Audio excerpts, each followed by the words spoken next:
Ang hangin sa loob ng opisina ni Elara ay amoy tagumpay. Isang banayad na halimuyak ng bagong giling na kape mula sa pantry, kasama ang matamis na amoy ng mga sample ng bagong produktong kakanin na nakahilera sa kanyang mesa. Mula sa bintanang salamin na sumasakop sa buong pader tanaw niya ang luntiang hardin na nagsisilbing puso ng gusali ng luningning, ang negosyong itinayo niya mula sa abo ng kanyang nakaraan, ang luningning. Ang ningning sa gitna ng dilim iyon ang palagi niyang sinasabi. Sa edad na 34 si Elara Season Reyes ay hindi na ang babaeng minsang nagmakaawa para sa pagmamahal. Ang kanyang kilos ay may bigat ng awtoridad, ang kanyang mga mata ay may talas ng isang taong nakakita na sa pinakamadilim na bahagi ng buhay at nagwagi. Nakasuot siya ng isang simpleng berdeng bestida na bumagay sa kanyang kumpiyansa. Bawat pirma niya sa mga dokumento sa kanyang harapan ay mabilis at desidido. Siya ang CEO at founder. Bawat sulok ng lugar na ito ay bunga ng kanyang pawis, luha at dugo. Biglang tumunog ang kanyang personal na telepono, isang pamilyar na himig na para lamang sa iisang tao. Tita Elena, basa niya sa screen. Isang maliit na ngiti ang sumilay sa kanyang mga labi. Ang kanyang Tita Elena, ang matigas na bato ng kanilang pamilya, ang babaeng hindi kailanman natakot sabihin ang katotohanan gaano man ito kasakit. Tita, napatawag po kayo. Sagot niya, ang kanyang boses ay malambing ngunit propesyonal pa rin. Narinig niya ang isang malalim na buntong hininga mula sa kabilang linya. Hindi ito magandang senyales. Elara Hija, umuupo ka ba? Kumunot ang noo ni Elara. Opo tita, nasa opisina po ako. May problema po ba? May balita ako at hindi ko alam kung paano sasabihin. Sagot ni Elena, ang boses ay may bahid ng pag-aalala at galit. Tungkol ito sa kanya. Hindi na kailangang pangalanan pa. Sa mundo ni Elara, iisa lang ang tinutukoy na siya. Ang multo ng nakaraan na matagal na niyang ibinaon. Si Leo. Automatikong nanigas ang kanyang panga. Ang panulat na hawak niya ay marahan niyang ibinaba. 5 taon. 5 taon na siyang malaya, 5 taon na payapa. Bakit ngayon pa? Anong tungkol sa kanya? Tita, tanong niya, pinipilit na panatilihing kalmado ang kanyang boses. Tumawag dito sa bahay. Hinanap ka. Sabi ko, wala ka na rito. Pero nagpumilit. Huminto si Elena. Tila naghahanap ng tamang salita. Elara, ikakasal na si Leo. Isang salita, 4 na pantig. Ngunit para itong isang malakas na sampal na yumanig sa payapang mundo ni Elara. Hindi dahil sa sakit, kundi dahil sa gulat. Ikakasal. Ang lalaking sumira sa kanya, ang lalaking kumuha ng uha ng lahat ay magpapatuloy sa buhay na parang walang nangyari. Isang parte sa kanya ang gustong matawa sa kabalintunaan ng lahat. Ganoon po ba yun lang ang lumabas sa kanyang bibig? Isang malamig at walang emosyong tugon. Hindi lang yan, Hija, pagpapatuloy ni Elena. At ngayon ang galit sa boses nito ay hindi na maitago. Ang kapal ng mukha. Inaanyayahan kanya sa kasal. Gusto raw niyang ipakita sa iyo ang pasasalamat niya dahil tinulungan mo siyang magsimula. Doon na napuno si Elara. Ang pasasalamat, isang paanyaya, bigla ang hangin sa kanyang opisina ay parang nawala. Ang amoy ng tagumpay ay napalitan ng mapait na alaala. Ito ay hindi isang paanyaya. Ito ay isang pang-insulto, isang hamon. Huwag kang mag-alala, tita. Alam ko kung ano ito. Sabi ni Elara, ang kanyang boses ngayon ay may lamig na parang yelo. Salamat po sa pagtawag. Pagkababa ng telepono, nanatili siyang nakatitig sa kawalan. Ang mga numero sa spreadsheet sa kanyang harapan ay nagsimulang maglaho at ang kanyang isipan ay dinala siya pabalik sa isang lugar na matagal na niyang gustong kalimutan. 10 taon na ang nakalipas, si Elara ay 24 na taong gulang, puno ng pangarap at pag-ibig na umaapaw. Ang kanilang apartment sa Maynila ni Leo ay maliit at masikip, ngunit para kay Elara ito ay isang palasyo. Bawat sulok ay puno ng pagmamahal o yun ang akala niya.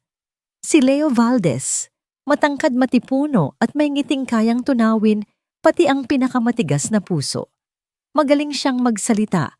Bawat salita ay pulot-pukyutan na bumabalot sa puso ni Elara.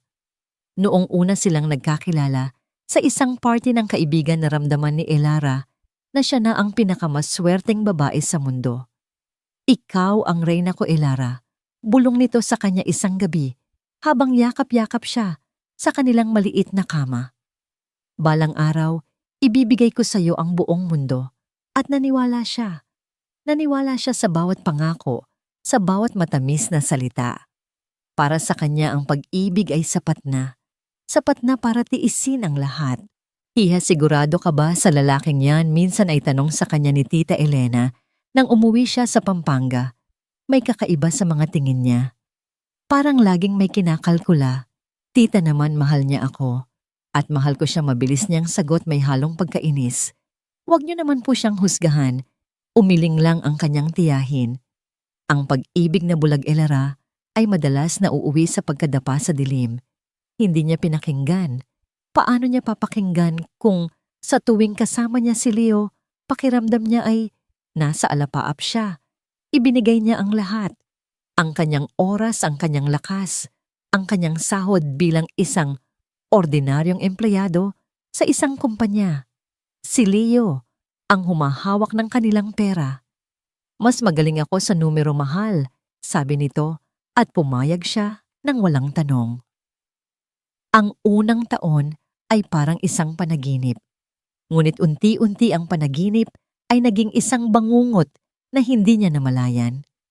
Nagsimula ito sa maliliit na bagay.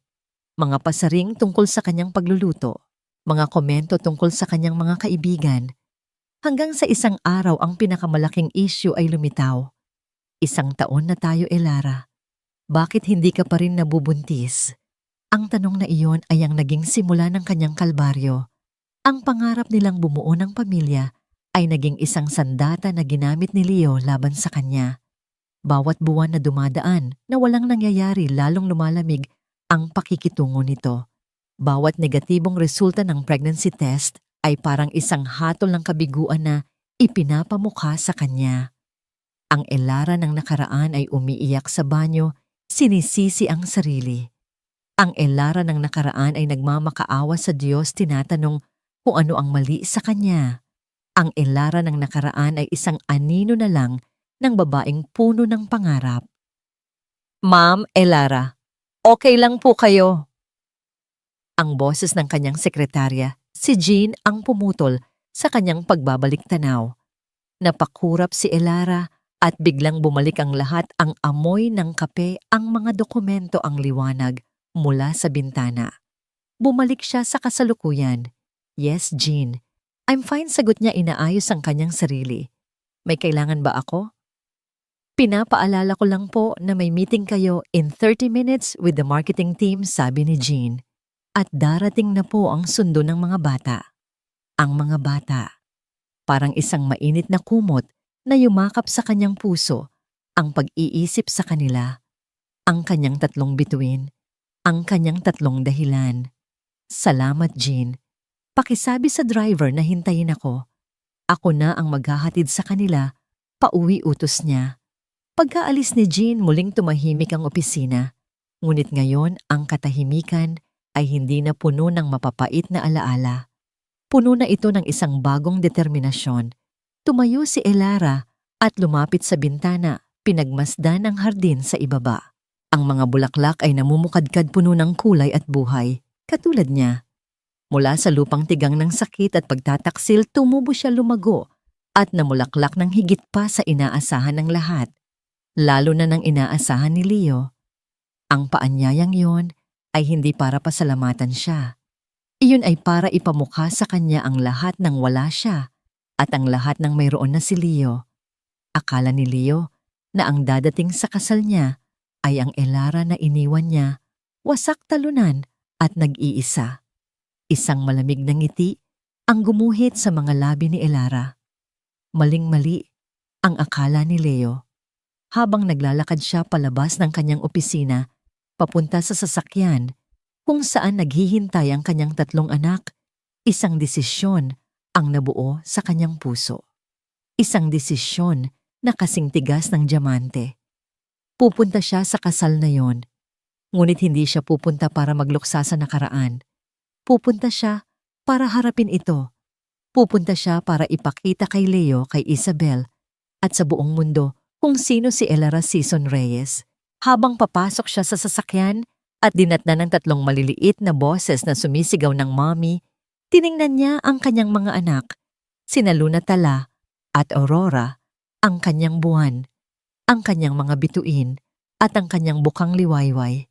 Ang 3 buhay na patunay na hindi siya kailanman naging depektibo. "Hi my loves," sabi niya, hinalikan ng bawat isa sa kanilang mga noo. Sa mga mata niya hindi na bakasang sakit, kundi isang nag-aapoy na determinasyon. Akala ni Leo tapos na ang kwento nila. Ang hindi niya alam, ang huling kabanata ay isusulat pa lang.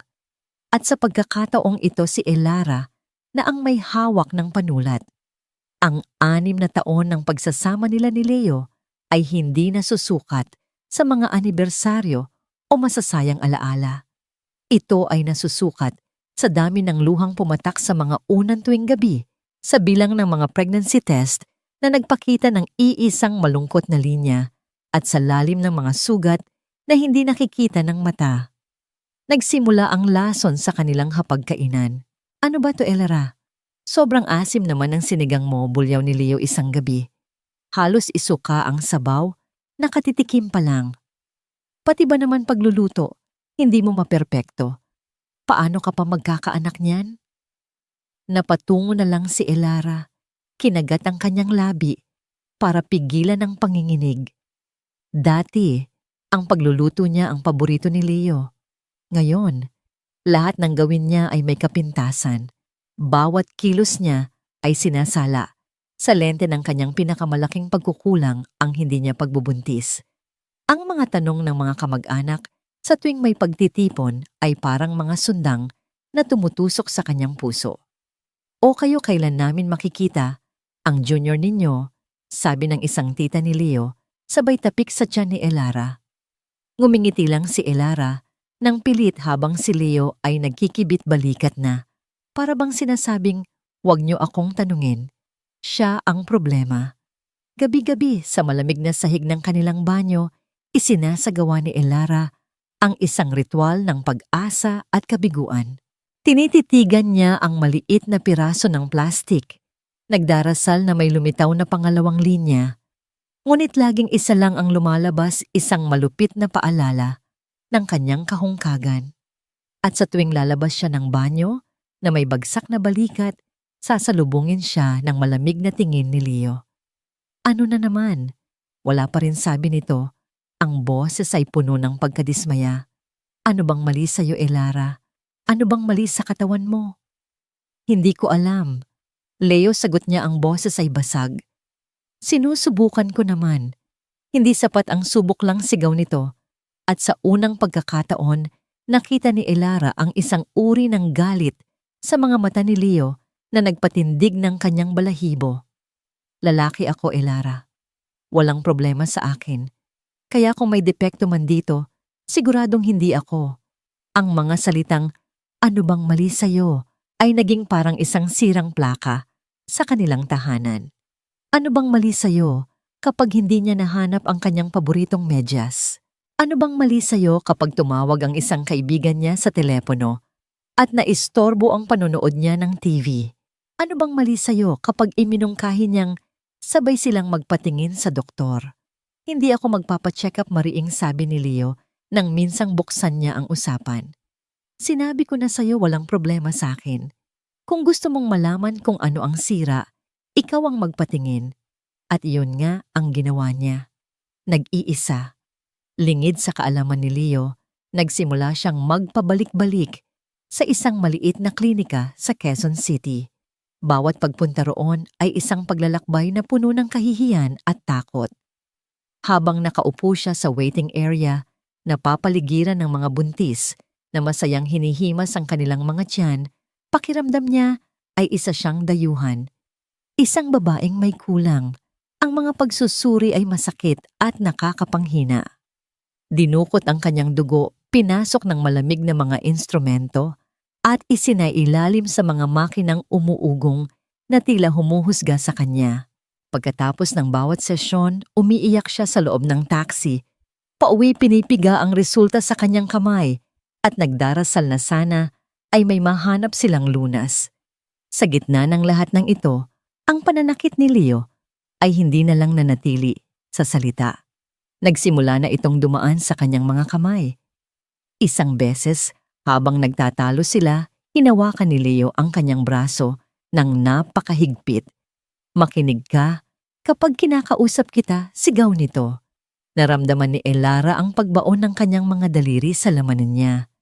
Kinabukasan meron siyang 5 bilog na pasa. Nang makita ito ni Leo, tumawa lang ito. Para ka namang bata. Konting hawak lang nagkakaganyan ka na. Ngunit alam ni Elara ang totoo.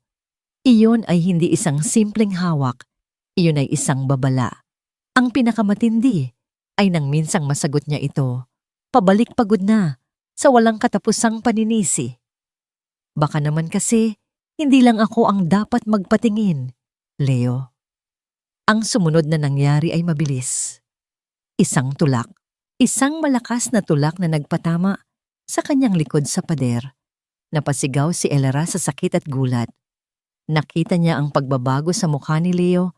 Mula sa galit naging panandali ang pagkagulat at pagkatapos ay bumalik sa malamig na pagwawalang bahala. Huwag mo akong sasagutin, nang ganyan sabi nito. Bago siya tinalikuran at pumasok sa kanilang kwarto, iniwan siyang nanginginig at umiiyak sa pasilyo. Pagkatapos ng 3 buwan ng walang katapusang pagsusuri, bumalik si Elara sa kanyang doktora, si Dr. Sandoval, para sa huling resulta. Inaasahan na niya ang pinakamasama. Handa na siyang marinig ang hatol. Ngumiti si Dr. Sandoval, isang mabait na babae na nasa mga 50 anyos. Inabot nito sa kanya ang isang folder. Mrs. Valdez, sabi nito sa malumanay na boses, I have good news. We've compiled all the results from your tests. Blood work, hormonal levels, ultrasound, HSG, everything. Huminga ng malalim si Elara, hinanda ang sarili. Lahat ng resulta ay nagpapakita na ikaw ay isang perpektong malusog na babae. Your eggs are healthy, your fallopian tubes are clear, your hormone levels are textbook perfect. Elara, sabi ng doktora, tinitingnan siya diretso sa mata. Walang kahit anong mali sa'yo. You are 100% fertile and healthy. Parang isang malaking bato ang nabunot mula sa dibdib ni Elara. Napahawak siya sa folder, nanginginig ang mga kamay. Luha ang bumalong sa kanyang mga mata. Ngunit sa pagkakataong ito, hindi dahil sa sakit, kundi dahil sa ginhawa. Isang matamis, napakatamis na ginhawa. Ngunit kasabay ng ginhawang yon ay isang malamig na takot na gumapang sa kanyang likuran. Kung walang mali sa kanya, nagmadali siyang umuwi ng bahay. Ang puso ay kumakabog sa halo-halong emosyon, ginhawa, pag-asa at kaunting takot. Ito na iyon. Ito na ang katibayan na kailangan nila para harapin ang problema ng magkasama.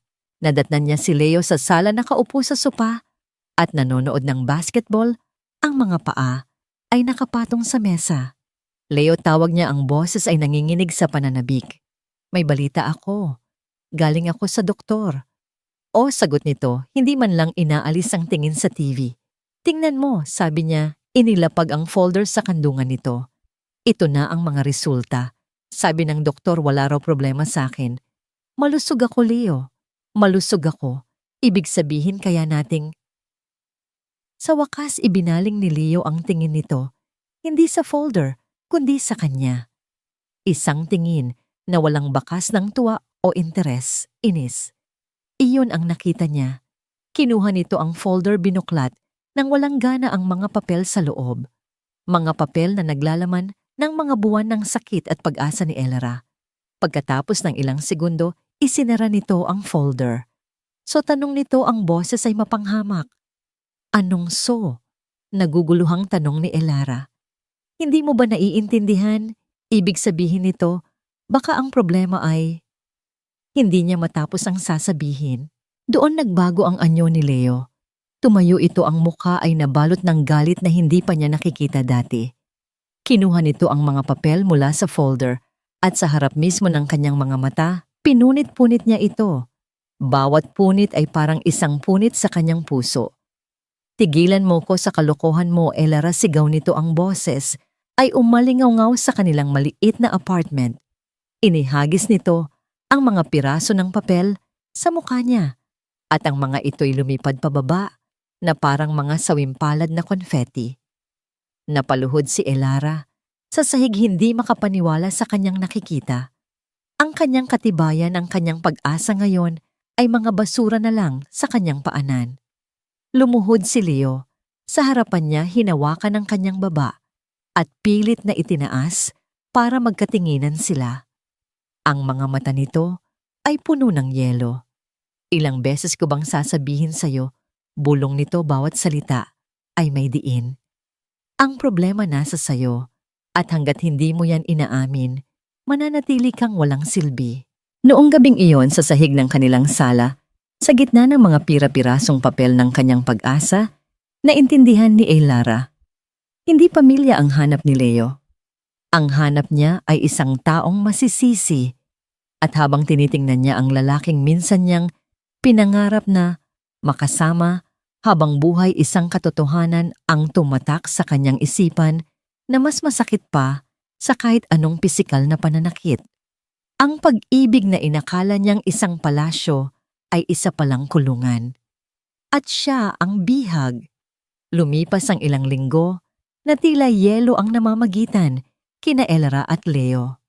Ang kanilang apartment ay naging isang malamig na kaharian ng katahimikan kung saan ang bawat isa ay gumagalaw na parang multo, umiiwas sa tingin ng isa't isa. Si Elara ay nagluluto ng mga pagkain na halos hindi ginagalaw ni Leo.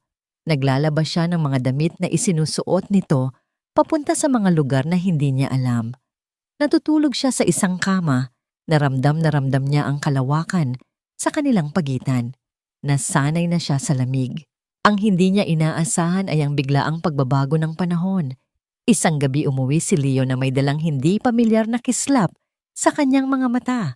Isang kislap na matagal nang hindi nakikita ni Elara, ang kislap ng dating Leo na minahal niya. Elara, sabi nito, ang boses ay puno ng sigla. Hinubad nito ang sapatos at umupo sa tabi niya sa sopa, isang bagay na hindi na nito ginagawa. May sasabihin ako sa'yo. Isang bagay na magbabago sa buhay natin. Nag-angat ng tingin si Elara, naguguluhan at maingat. Ano yon? May oportunidad, mahal, sabi ni Leo at hinawakan nito ang kanyang kamay. Ang init ng palad nito ay nagpadala ng kuryente sa buong katawan ni Elara. Napakagutom niya pala sa isang simpleng haplos. Si Damon, yung kaibigan ko, magbubukas ng high-end na car detailing shop. Alam mo na, yung para sa mga mamahaling sasakyan. Kinukuha niya akong partner. Ako ang magpapatakbo. Elara, ito na yon. Ito na ang sagot sa lahat ng problema natin. Ang puso ni Elara ay nagsimulang tumibok ng mabilis. Pag-asa. Isang maliit delikadong usbong ng pag-asa ang sumibol sa kanyang dibdib. Pero, paano? Wala tayong pera, Leo, mahina niyang sabi. Doon tiningnan siya ni Leo nang diretso sa mata. Ang mga mata nito ay nangungusap ng aakit. Ikaw wala. Pero ako, alam kong meron ka. Natahimik si Elara. Alam niya kung ano ang tinutukoy nito. Ang 800,000 na nasa bangko sa ilalim ng kanyang pangalan. Ang perang iyon ay hindi lang basta ipon. Iyon ang huling pamana sa kanya ng kanyang yumaong ama. Ang kanyang safety net, ang sabi nito, bago pumanaw. Para sa'yo, anak, kung sakaling kailanganin mo. Leo, pera yun ni Itay. Nagsimula siyang mga tuwiran ngunit pinutol siya nito. Alam ko, at alam kong para sa kinabukasan mo yun, malambing na sabi ni Leo. Pero isipin mo, Elara, ito ang kinabukasan natin. Hindi mo ba gustong umangat tayo sa buhay sawang-sawa na akong maging ordinaryong mekaniko lang? Gusto kong ibigay sa'yo ang buhay na nararapat sa'yo. Yung hindi na natin poproblemahin ang bayarin, yung makakain natin kahit saan natin gusto. Lumapit pa ito sa kanya, ang hininga ay mainit sa kanyang pisngi. At baka kapag hindi na ako masyadong stressed sa pera, mas makaka-focus na tayo sa pagbuo ng pamilya natin. Baka yun lang ang kulang, mahal. Yung kapanatagan. Iyon ang mga salitang tumunaw sa lahat ng kanyang pagdududa. Ang pagbuo ng pamilya natin. Ang mga salitang yon ang kanyang kahinaan. Ang pangako ng isang masayang pamilya kasama si Leo ang nag-iisang pangarap na kumakapit pa sa kanyang wasak na puso. Narinig niya sa kanyang isipan ang boses ni Tita Elena. Mag-ingat ka sa mga salitang mas matamis pa sa pulot, Elara. Naramdaman niya ang sakit ng mga pasa sa kanyang braso, ang hapdi ng likod niya nang itulak siya nito sa pader. Ngunit ang lahat ng iyon ay natabunan ng desperadong pagnanais na maniwala. Isang huling pagkakataon, isang huling sugal. Magkano ang kailangan, tanong niya. At sa pagsabi niya noon, alam niyang talo na siya. Lahat mabilis na sagot ni Leo. Ang buong 800 taon. Alam ko malaki, mahal, pero isipin mo. Babalik din yan sa atin. Triple pa. Ito na ang pagkakataon natin, Elera. Huwag na nating palampasin.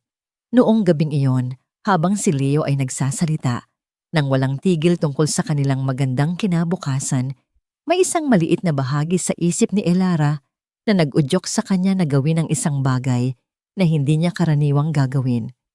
Habang nakayakap ito sa kanya at bumubulong ng mga pangako, marahan niyang kinuha ang kanyang cellphone sa bedside table.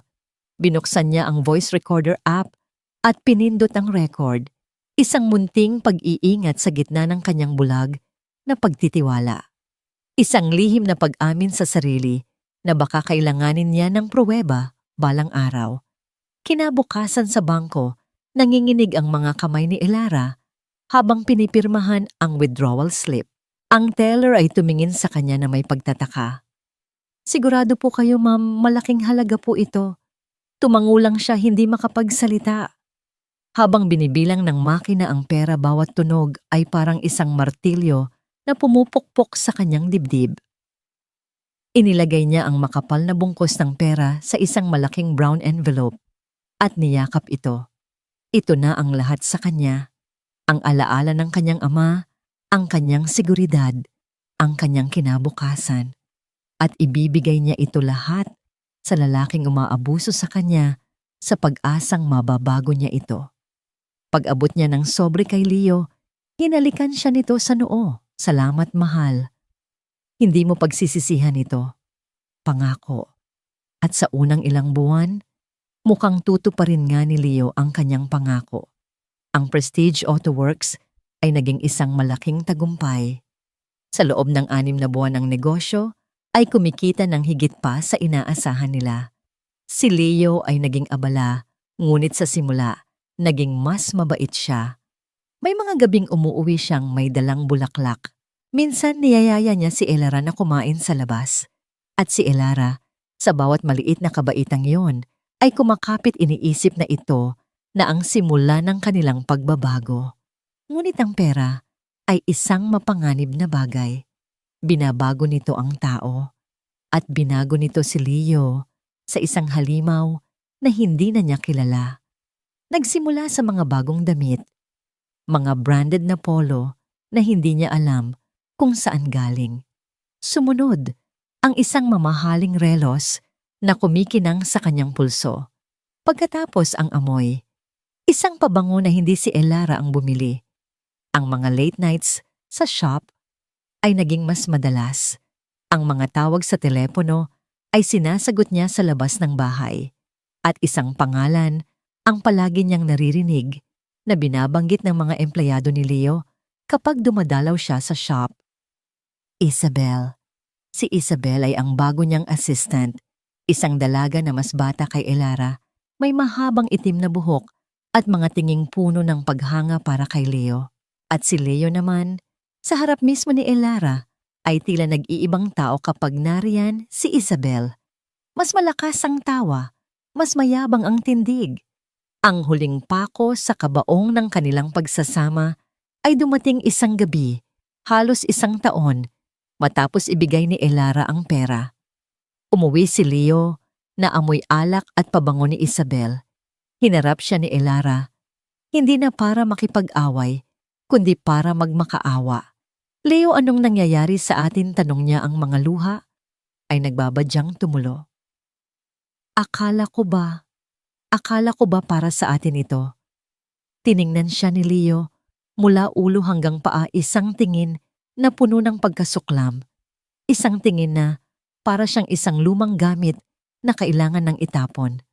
Para sa atin, tumawa ito, isang tawang walang kagalakan. Elara, gumising ka nga. Nagbago na ang buhay ko. Nagbago na ako. Hindi na ako yung mekanikong basahan na pinakasalan mo. Pero yung puhunan ko, yung pera, nauutal na, sabi ni Elara. Ngumisi si Leo, isang nangising malupit at walang puso. Ang 800,000, yun ba ang tinutukoy mong puhunan? Elara, bayad ko lang yun sa utang na loob mo sa akin dahil pinakasalan kita. Isipin mo na lang, yun ang bayad mo para sa apelyido ko. Gumuho ang mundo ni Elara.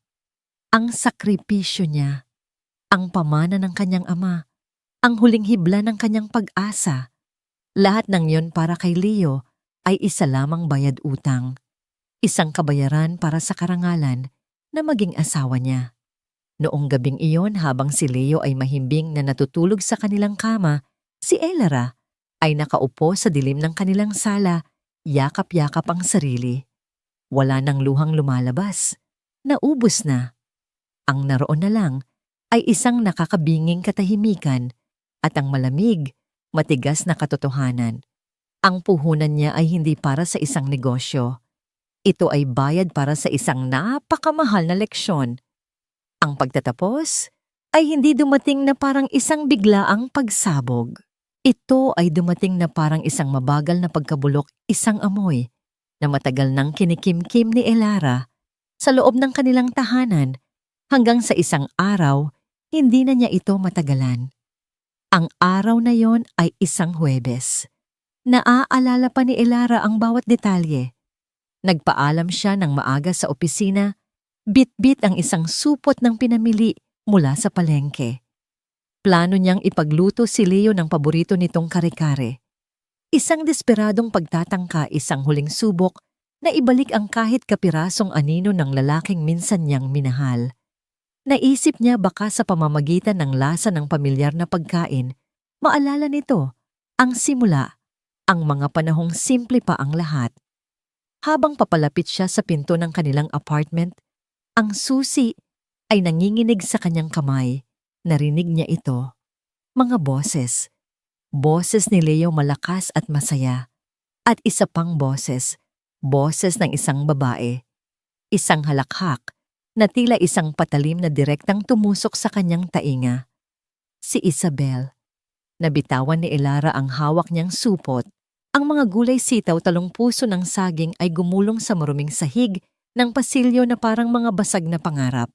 Nanatili siyang nakatayo roon, nagyayelo, hindi makagalaw. Ang pinto ay bahagyang nakaawang sapat lang para marinig niya ang usapan sa loob. Nakakatawa ka talaga, Leo, sabi ni Isabel. Ang boses ay malandi at puno ng panunukso. Paano mo natitiis na umuwi pa sa baog na, yon gabi-gabi baog? The word echoed in the hallway, bouncing off the concrete walls and straight into Elara's heart. Narinig niya ang malutong na tawa ni Leo. Isang tawa na minsan ay musika sa kanyang pandinig, ngunit ngayon ay tunog ng isang demonyo. Tiyaga lang, babe. Konting tiyaga na lang. Malapit ko nang tapusin ang kalbaryo ko. Pag nakuha ko na lahat ng gusto ko, sisipain ko na, yon palabas ng buhay ko. Bakit hindi pa ngayon? Tanong ni Isabel. May pera ka na. Sikat na ang shop mo. Ano pang kailangan mo sa kanya? Simple lang, sagot ni Leo. At sa tono nito, alam ni Elara na nakangisi ito. Ang drama niya, ang pagiging biktima niya. Kapag iniwan ko siya ngayon, baka mag-eskandalo. Baka habulin niya yung 800,000 Monday na binigay niya. Kailangan kong gawin ito ng malinis. Kailangan kong palabasin na siya ang may kasalanan. Siya ang sumuko para kapag umalis siya dala niya ang kahihiyan, hindi ang pera ko. Matalino ka talaga humahangang, sabi ni Isabel. Kaya mahal na mahal kita eh. Narinig ni Elara ang tunog ng mga halik. Mabilis, mapusok, at pagkatapos katahimikan. Hindi alam ni Elara kung gaano siya katagal nakatayo roon. Ang kanyang mga binti ay nangangalay, ngunit hindi niya maramdaman.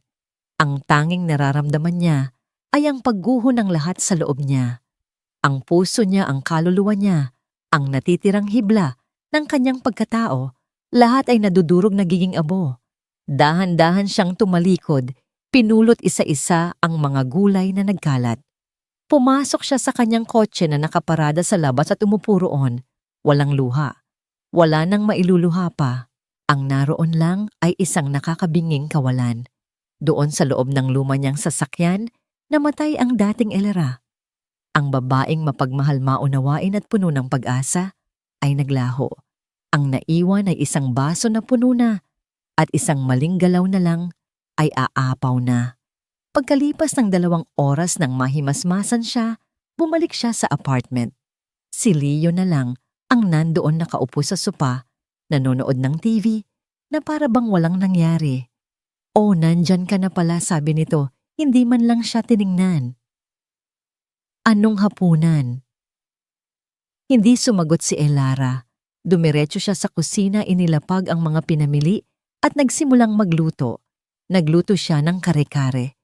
Ang pinakamasarap na kare-kare na kaya niyang gawin. Bawat hiwa ng gulay, bawat halo sa sarsa ay ginawa niya ng may perpektong kontrol habang pinapanood niyang kumain si Leo, habang sinasabi nitong, "Masarap to ah." Sa wakas, may tinamaka rin isang malamig na kapayapaan ang bumalot kay Elara. Ang kapayapaan ng isang taong alam na tapos na ang laban. 3 araw ang lumipas. Umuwi si Leo mula sa trabaho, hindi na nag-abala pang magtanggal ng sapatos. Nakita niya si Elara na naghuhugas ng mga plato sa lababo. Walang sabi-sabi, inihagis niya ang isang brown envelope sa mesa sa kusina. Gumawa ito ng malakas na kalabog. "Pirmahan mo yan," utos nito. Ang boses ay malamig at walang emosyon. "Ano to?" tanong ni Elara, kahit alam na niya ang sagot. Dahan-dahan siyang lumingon, ng kamay ay basa pa at may bula. "Divorce papers," sabi ni Leo. "Ayoko na, Elara. Suko na ako." Hindi na to gumagana. Hindi na to gumagana. Ang 6 na taon ng kanyang buhay, ng kanyang sakripisyo ay tinapos sa isang pangungusap na parang nagsasabing, sira na ang isang appliances. Ano ang hindi gumagana? "Leo," tanong niya, ang boses ay kalmado, isang bagay na ikinagulat maging ng sarili niya. Nagkibit balikat si Leo. "Lahat.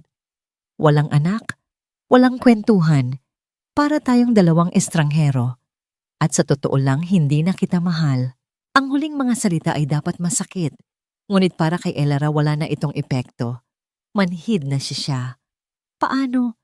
Paano ang negosyo? "Ang pera na binigay ko sa'yo, iyon na lang," ang nais sa tinig niya. Huminto si Leo sa may pinto. Sa isang saglit nakita ni Elara ang isang bahid ng guilt sa mukha nito. Ngunit nawala rin ito agad, na parang isang bula. "Regalo yun, Elara," sabi nito. Ang mga labi ay kumukuyom sa isang ngisi. "At hindi binabawi ang regalo. Bobo ka ba sa batas? Walang nakasulat. Walang kontrata. Nagbigay ka dahil gusto mo. Tanga ka, hindi ako." Doon, sa salitang tanga, isang bagay ang pumutok sa loob ni Elara. Ang baso ay umapaw na. Isang malakas na sampal ang dumapo sa pisngi ni Leo. Ang tunog ay umalingaw-ngaw sa buong apartment. Napahawak si Leo sa kanyang pisngi, ang mga mata ay nanlalaki sa gulat. Hindi niya inaasahan ito. Hindi mula sa maamo at tahimik na si Elara. "Hayop ka pabulong," na sabi ni Elara. Ang mga mata ay nag-aapoy sa galit na matagal niyang kinimkim. "Kinuha mo ang lahat sa akin. Ang pera ko, ang mga taon ko, ang dignidad ko. Hayop ka." Ang gulat sa mukha ni Leo ay napalitan ng purong galit. "Sumasagot ka na ngayon. Sigaw nito. Itinulak niya si Elara ng malakas. Natumba si Elara, ang ulo ay tumama sa gilid ng mesa sa kusina. Naramdaman niya ang isang matalas na sakit at pagkatapos ay ang mainit na likido na dumadaloy sa kanyang sentido. Dugo. Nakatayo lang si Leo, tinitingnan siya mula sa itaas ang dibdib, ay umaalon sa galit. Pirmahan mo ang mga papel. Sabi nito, ang boses ay mas malupit pa kaysa dati. Umalis ka sa pamamahay ko at huwag na huwag ka nang magpapakita sa akin.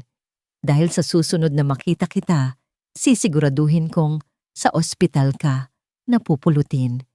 Tinalikuran siya nito at lumabas ng apartment. Isinara ang pinto ng malakas na halos yumanig ang buong gusali. Naiwan si Elara na nakahandusay sa sahig ng kusina. Ang dugo ay tumutulo sa puting tiles. Dahan-dahan niyang hinawakan ang kanyang ulo. At nang tingnan niya ang kanyang kamay, nakita niya ang matingkad na pula. Sa sandaling iyon, sa gitna ng sakit at pagdurugo, hindi na hinanakit ang naramdaman niya. Paglaya. Ito na ang kanyang paglaya. Dugo ang naging bayad, ngunit sa wakas malaya na siya.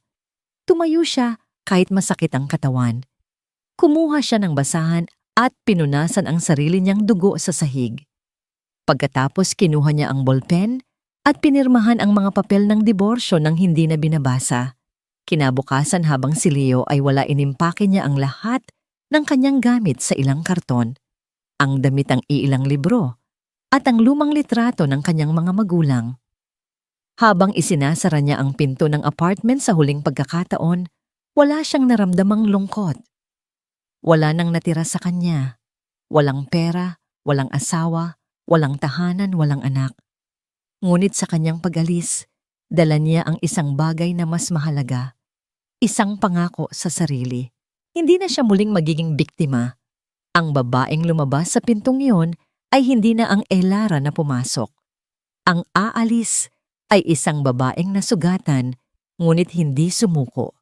Isang babaeng handang sunugin ang kanyang nakaraan para lang makapagsimula ng panibagong apoy. Ang biyahe mula Maynila, pabalik ng Pampanga, ay tila isang paglalakbay sa ibang dimensyon. Ang matatayog na gusali at maingay na trapiko ay dahan-dahang napalitan ng malalawak na bukirin na luntian sa sikat ng hapon at ng mga puno ng akasya na nakahilera sa gilid ng kalsada. Para kay Elara, ang bawat kilometrong nilalakbay palayo sa syudad ay 1 kilometrong paglayo sa kanyang bangungot. Ang kanyang lumang kotse na puno ng mga karton na naglalaman ng mga pira-pirasong labi ng kanyang nakaraang buhay ay umuugong na tila pagod na rin. Sa bawat pag-ugong nito, nararamdaman niya ang bigat ng kanyang kabiguan. Sa edad na 30, dapat sana ay nagpapatatag na siya ng sariling pamilya. Ngunit heto siya pauwi sa bahay ng kanyang ina, talunan wasak at walang-wala. Pagpasok niya sa maliit na kalsada, papunta sa kanilang bahay sa bayan ng Stanrita, isang pamilyar na kirot ang kumurot sa kanyang dibdib. Ang lahat ay pareho pa rin ang mga bahay na may malalaking bintanang kapis, ang mga batang naglalaro ng tumbang preso sa daan, ang amoy ng nilulutong pagkain na lumalabas mula sa mga kusina. Ngunit siya ay nagbago na. Ang dalagang umalis dito, 6 na taon na, ang nakalipas na puno ng pag-asa, ay hindi na ang babaeng nagbabalik ngayon. Ipinark niya ang kotse sa tapat ng kanilang bahay, isang lumang istilong bahay na bato na minana pa sa kanyang mga lolo't lola. Sa tabi nito ay ang nakasaradong kainan, ang kusina ni Elena na dating buhay na buhay at dinarayo. Ngayon, ang pintura nito ay tuklap-tuklap na, ang mga bintana'y maalikabok, at ang karatulang kahoy ay kupas na isang malungkot na monumento ng masayang nakaraan. Bumaba siya ng sasakyan at naramdaman niya ang panunuyo ng kanyang lalamunan. Paano niya haharapin ang kanyang ina? Paano niya aaminin ang kanyang pagkatalo? Hindi na niya kailangang mag-isip pa. Ang pinto ng bahay ay bumukas at mula roon ay lumabas si Aling Teresita, ang kanyang ina. Ang dating matipunong babae ay tila lumiit, ang kanyang buhok ay mas marami ng puti at ang kanyang paglakad ay marahan na. Sa likod nito ay si Tita Elena, ang kapatid ng kanyang ina, na may matatalim pa ring mga mata ngunit may bakas ng pag-aalala. "Elera anak," sabi ni Aling Teresita, ang boses ay nanginginig. Hindi na napigilan ni Elara. Ang lahat ng sakit, kahihiyan at pagod na kinimkim niya sa loob ng ilang araw ay bumuhos. Tumakbo siya at niyakap ang kanyang ina at doon sa balikat nito, humagulgol siya na parang isang batang nawawala. "Patawad." "Nay, patawad po," paulit-ulit niyang sabi sa gitna ng kanyang mga hikbi. Hinaplos ni Aling Teresita ang kanyang likod. "Shh! Wala kang dapat ihingi ng tawad, anak. Ang mahalaga, nakauwi ka na. Ligtas ka na." Tumingin sa kanya si Tita Elena at sa halip na sermon, isang malungkot na pag-unawa ang nakita niya sa mga mata nito. "Halika na sa loob. Pagod ka sa biyahe." Ang mga sumunod na araw ay malabo para kay Elera. Ginugol niya ang mga ito sa loob ng kanyang lumang silid na kahiga, sa kama, nakatitig sa kisame.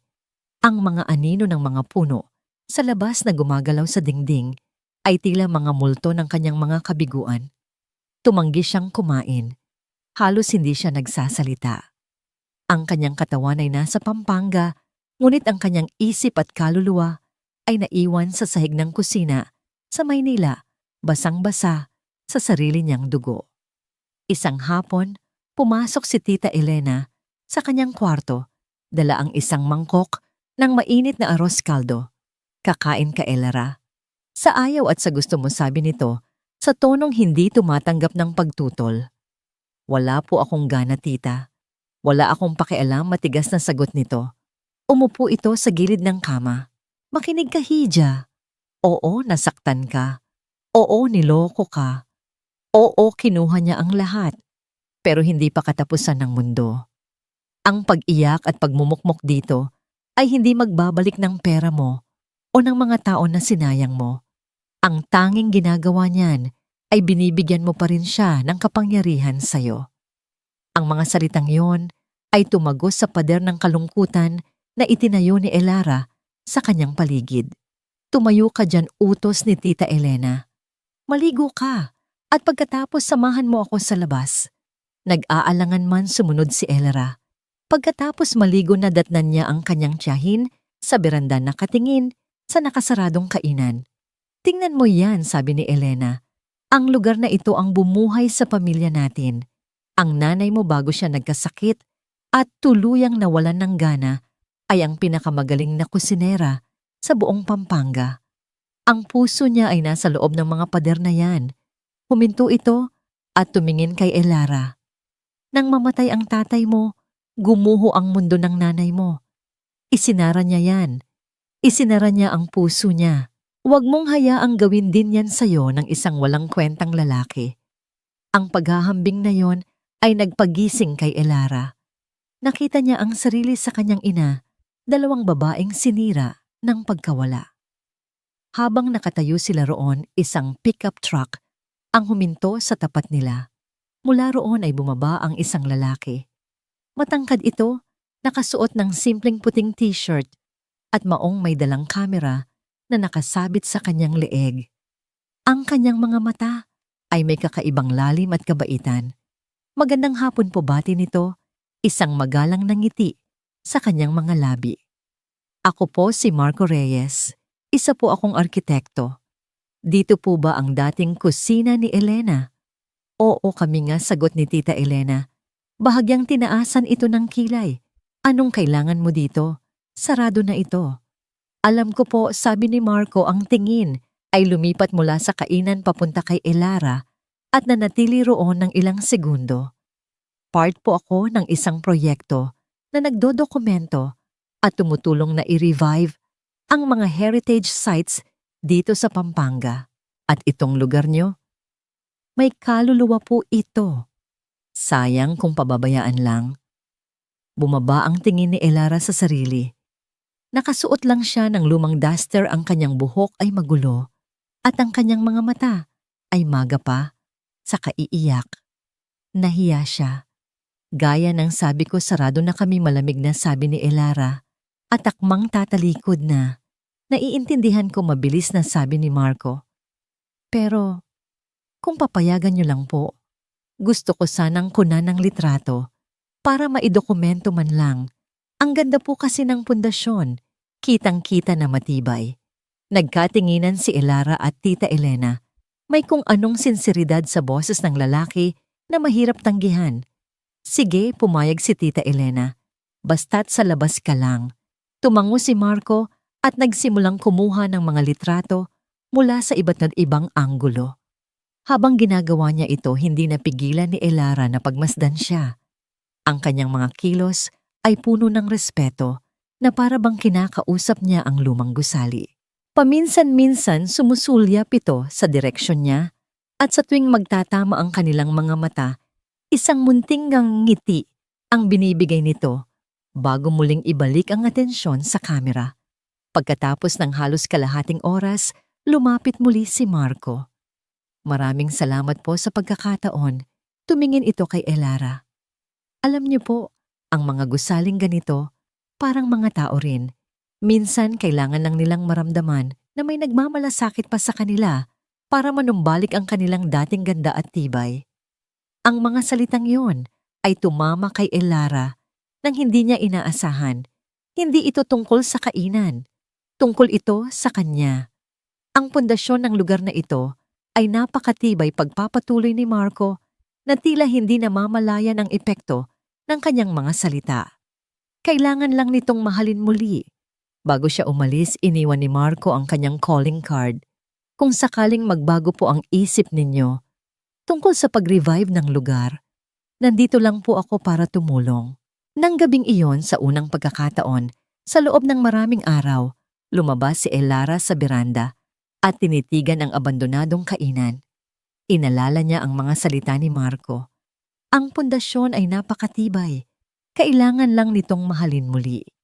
Sa ilalim ng liwanag ng buwan sa tabi ng mga guho ng nakaraan ng kanyang pamilya, isang maliit na binhi ang itinanim sa puso ni Elara.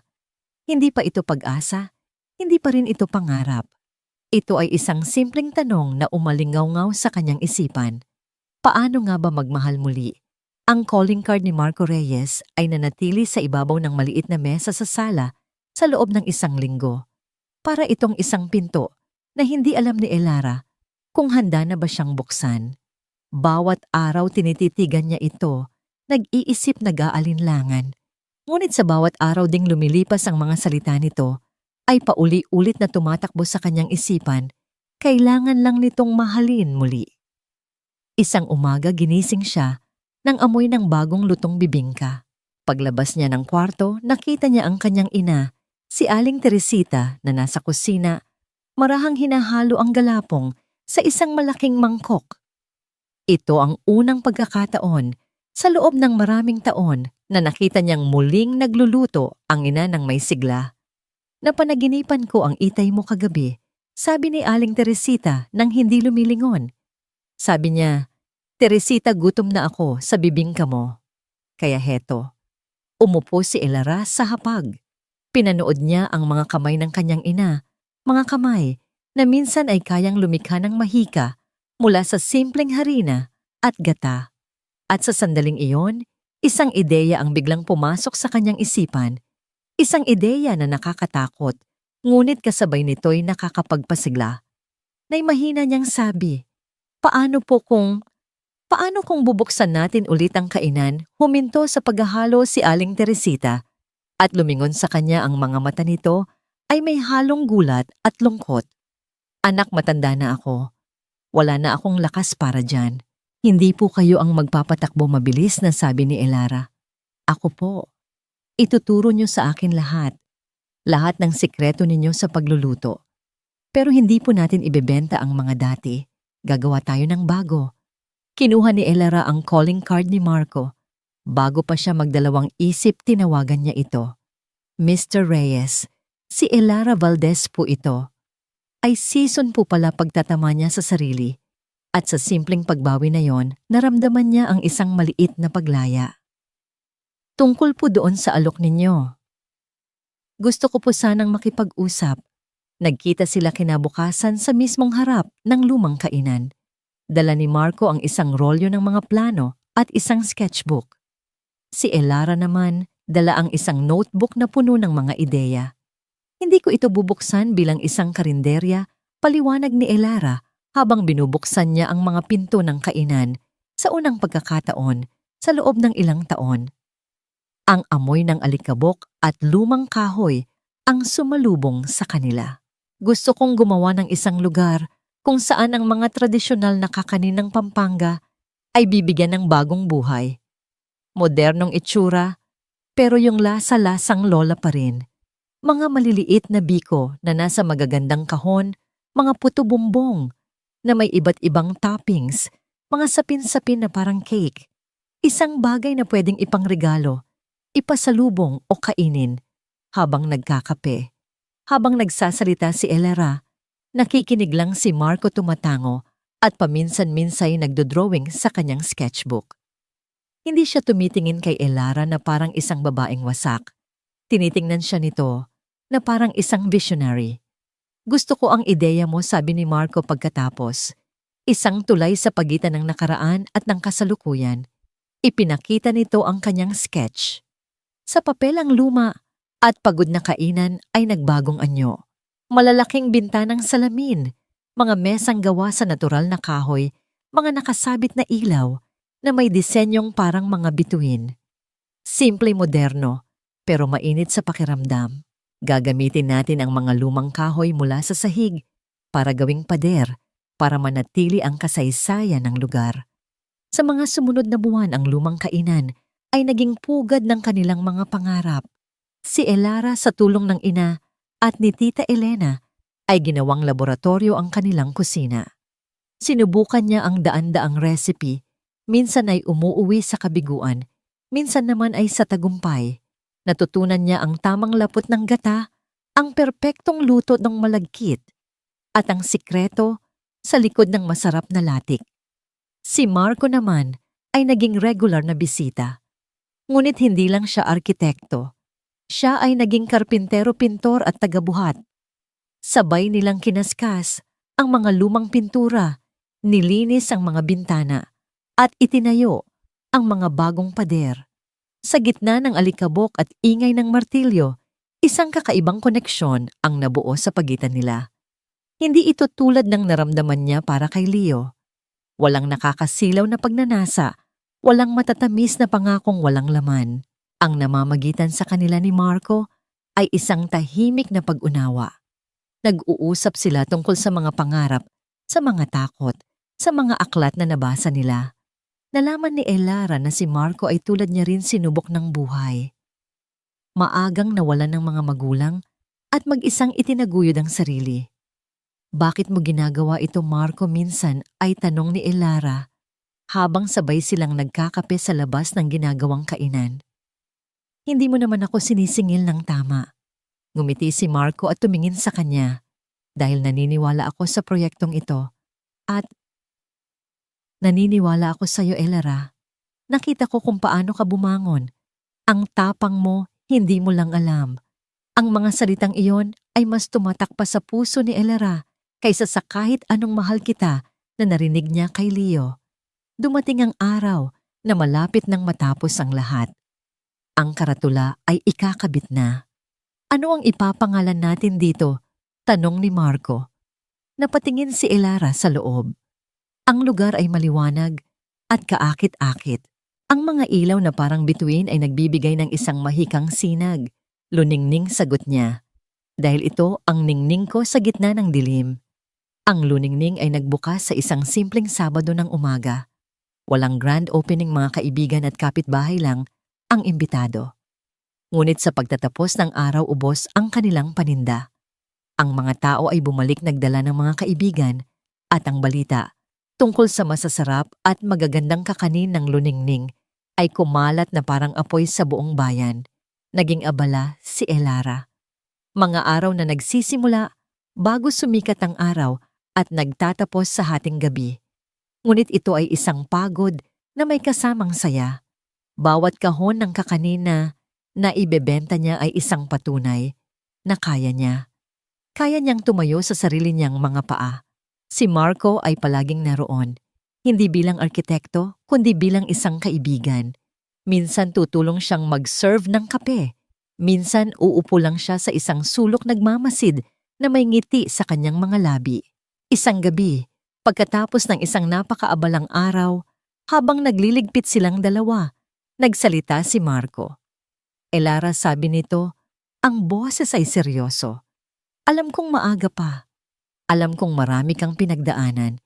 Pero kailangan kong sabihin, huminga ito ng malalim. Gusto kitang yayain lumabas, hindi bilang kliyente o kaibigan, bilang kung anuman ang maaari nating kahantungan. Nabitawan ni Elara ang hawak niyang basahan. Natakot siya. Ang pinto na matagal nang sarado sa kanyang puso ay may kumakatok. At sa unang pagkakataon, hindi niya gustong itulak ito palayo. Tumingin siya kay Marco sa kanyang mabait na mga mata, sa kanyang tapat na ngiti, sa lalaking nakakita sa kanya sa kanyang pinakamasamang kalagayan, ngunit piniling makita ang kanyang pinakamagandang potensyal. Gusto ko yan, Marco, sagot niya. At ang oo na yon ay mas totoo at mas buo kaysa sa oo na sinabi niya sa altar 6 na taon na ang nakalipas. Gusto ko yan. At sa ilalim ng mga ilaw na parang bituin ng luningning, sa gitna ng amoy ng bagong lutong kakanin at bagong pag-asa, nagsimula ang isang bagong kabanata.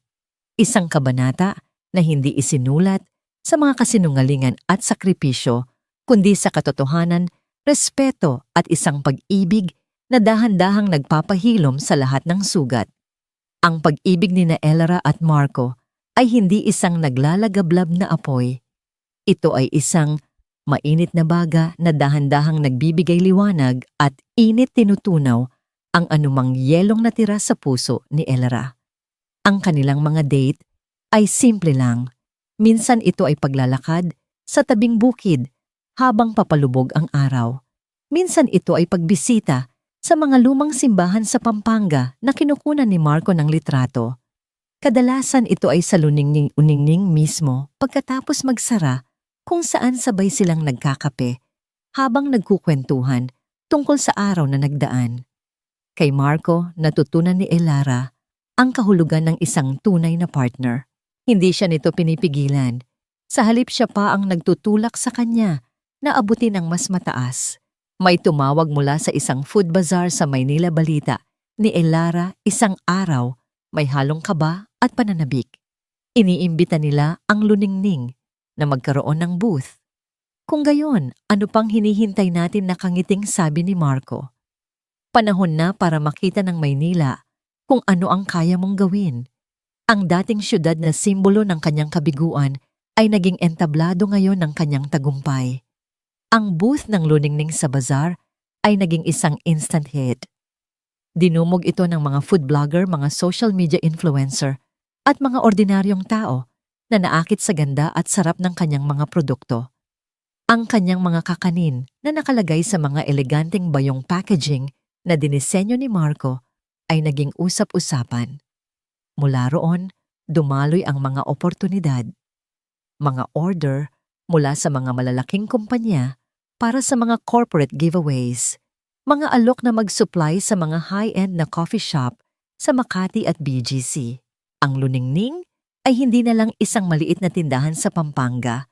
Ito ay nagiging isang pambansang brand. Kinailangan ni Elara na kumuha ng mas maraming tauhan at palakihin ang kanyang kusina. Siya na ngayon ang CEO ng isang lumalagong negosyo, isang bagay na hindi niya kailanman pinangarap. Sa gitna ng lahat ng tagumpay na ito, nanatiling matatag ang kanyang relasyon kay Marco. 6 na buwan pagkatapos ng kanilang unang date, habang sabay silang nakaupo sa bubong ng luningning, pinapanood ang mga bituin, nagsalita si Marco. Elara, sabi nito, kinukuha ang kanyang kamay. Noong una kitang makita, nakita ko ang isang gusaling may matibay na pundasyon pero wasak ang labas. Ngayon ang nakikita ko ay isang matayog na istruktura na nagbibigay liwanag sa lahat sa paligid niya. Huminga ito ng malalim. Gusto kong maging bahagi ng istrukturang yan. Gusto kong maging haligi mo ang bubong mo, ang tahanan mo. Pakasalan mo ako, Elara. Walang mamahaling singsing, walang grand gestures. Tanging 2 tao lang sa ilalim ng mga bituin na may hawak na katapatan at pag-ibig. Oo, sagot ni Elara.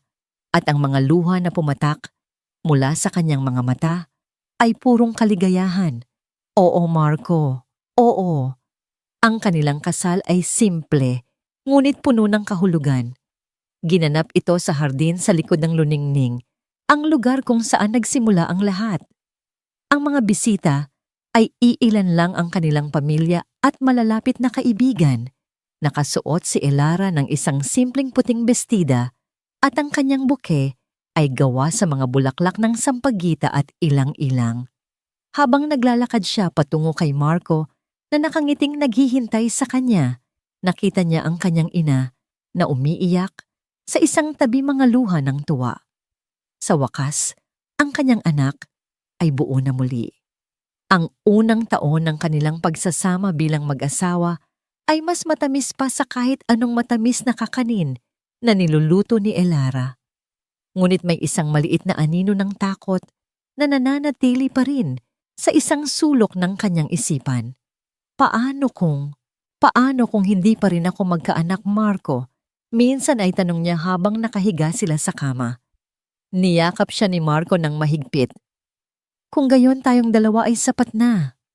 At kung hindi meron namang 1,000 paraan para bumuo ng pamilya.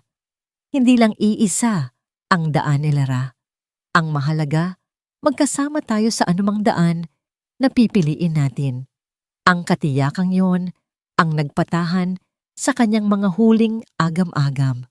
At tila ba narinig ng langit ang kanyang mga panalangin.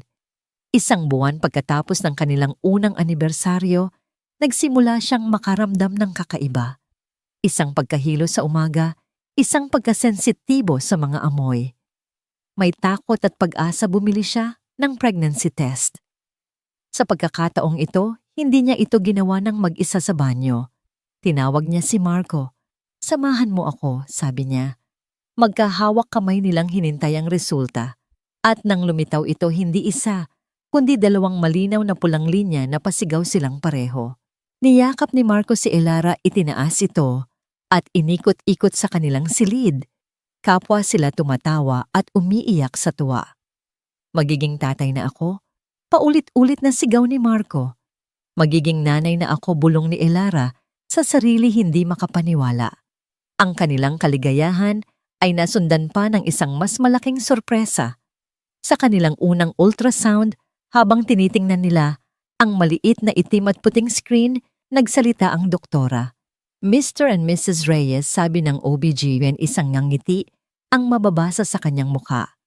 Mukhang mas masipag pa kayo sa inaakala ninyo. Itinuro niya ang screen. Ito ang isang heartbeat. Ito ang pangalawa. At heto pa ang isa. Pangatlo. Natahimik ang buong kwarto. Ano po? Anong ibig sabihin ninyan, Dok? Nanginginig na tanong ni Marco. Congratulations, masayang, sabi ng doktora. You're having triplets. Natahimik ang buong kwarto. Ang tanging maririnig lang ay ang mahihinang tunog ng 3 maliliit na puso na sabay-sabay na tumitibok mula sa monitor. 3. Triplets. Ang salita ay umalingaw-ngaw sa isipan ni Elara na parang isang malayong kampana. Si Marco ang unang nakabawi. Titatlo, nauutal niyang tanong, ang mga mata ay nanlalaki at hindi maalis sa screen. Pagkatapos ng ilang segundo ng pagkabigla, isang malawak na ngiti ang unti-unting gumuhit sa kanyang mga labi hanggang sa ito'y naging isang malakas at masayang tawa. 3. Elara, 3. Magkakaroon tayo ng 3 anak. Nilingon niya si Elara na nananatiling tahimik, ang mga luha ay tuloy-tuloy na dumadaloy sa kanyang mga pisngi. Ang mga luha ay hindi na ng sakit o kalungkutan, kundi ng isang napakalalim at napakatinding emosyon na hindi niya kayang pangalanan. Sa isang iglap sa harap ng itim at puting imahe ng 3 maliliit na buhay sa loob niya, naalala niya si Leo. Naalala niya ang mga salitang ibinato nito sa kanya na parang mga batubaog. walang silbi. Anong mali sa'yo 6 na taon, siyang naniwala na siya ay may kulang. 6 na taon siyang yumuko sa kahihiyan tinatanggap ang paninisi. Ngunit ang tadhana ay may pagkamapagbiro. Hindi lang siya binigyan ng isang anak para patunayang mali si Leo. Binigyan siya ng 3. Isang sagradong sampal sa lahat ng kasinungalingan. Isang malakas na sigaw mula sa kalawakan na nagsasabing hindi ka kailanman naging depektibo. Mahal nag-aalalang tanong ni Marco, hinawakan ng kanyang mukha. Okay ka lang ba? Tumingin si Elara sa kanya at sa gitna ng kanyang mga luha, isang ngiti ang sumilay. Isang ngiti ng paglaya. Okay na okay, mahal. Sobrang okay. Ang 9 na buwan ng kanyang pagbubuntis ay hindi naging madali. Ngunit bawat pagkahilo, bawat pananakit ng likod ay tinanggap niya ng may pasasalamat. Si Marco ay hindi nawala sa kanyang tabi. Hinahaplos ang kanyang likod, minamasahe ang kanyang mga paa at kinakausap ang 3 sanggol sa kanyang sinapupunan gabi-gabi. Ang luningning ay pansamantala niyang ipinagkatiwala sa kanyang mga pinagkakatiwalaang tauhan habang siya ay nag-focus sa pag-aalaga sa mga himalang lumalaki sa loob niya. At dumating sila, 3 malulusog magaganda at magkakamukhang sanggol na babae. 3 perpektong milagro na sabay-sabay na dumating sa mundo.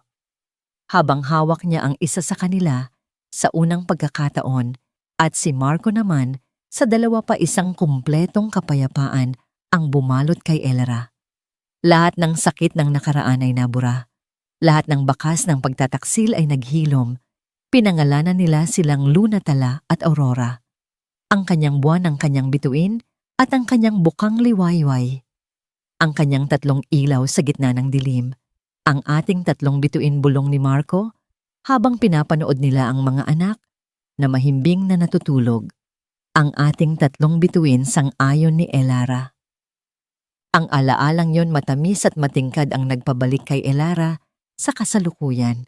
Nakatayo pa rin siya sa kanyang opisina, ang telepono ay nakababa na, ngunit ang mga salita ni Tita Elena ay malinaw pa rin sa kanyang pandinig. Ikakasal na si Leo. Inaanyayahan kanya. Isang malalim na hininga ang kanyang pinakawalan. Ang galit na naramdaman niya kanina ay napalitan ng isang kakaibang kalmado, isang katiyakan. Lumabas siya ng opisina at dumiretso sa playroom sa tabi nito, isang lugar na ipinagawa niya para sa kanyang mga anak. Naroon sila ang kanyang 3 bituin, 2 taong gulang na ngayon masayang naglalaro ng mga building blocks sa sahig. Si Luna na may mga matang seryoso tulad ni Marco. Si Tala na palaging nakangiti, at si Aurora ang pinakamalikot sa 3. Lumuhod si Elara sa kanilang harapan. Ang 3 pares ng mga matang magkakamuka ay lumingon sa kanya at sabay-sabay silang tumakbo para yakapin siya. Mami, niyakap niya sila nang mahigpit nilanghap ang kanilang matamis na amoy. Ito ang kanyang buhay ngayon. Ito ang kanyang tagumpay. Ito ang katotohanang hindi kayang burahin ng kahit sinong Leo Valdez. Tumayo siya buhat-buhat si Aurora, habang hawak naman sa kamay sina Luna at Tala.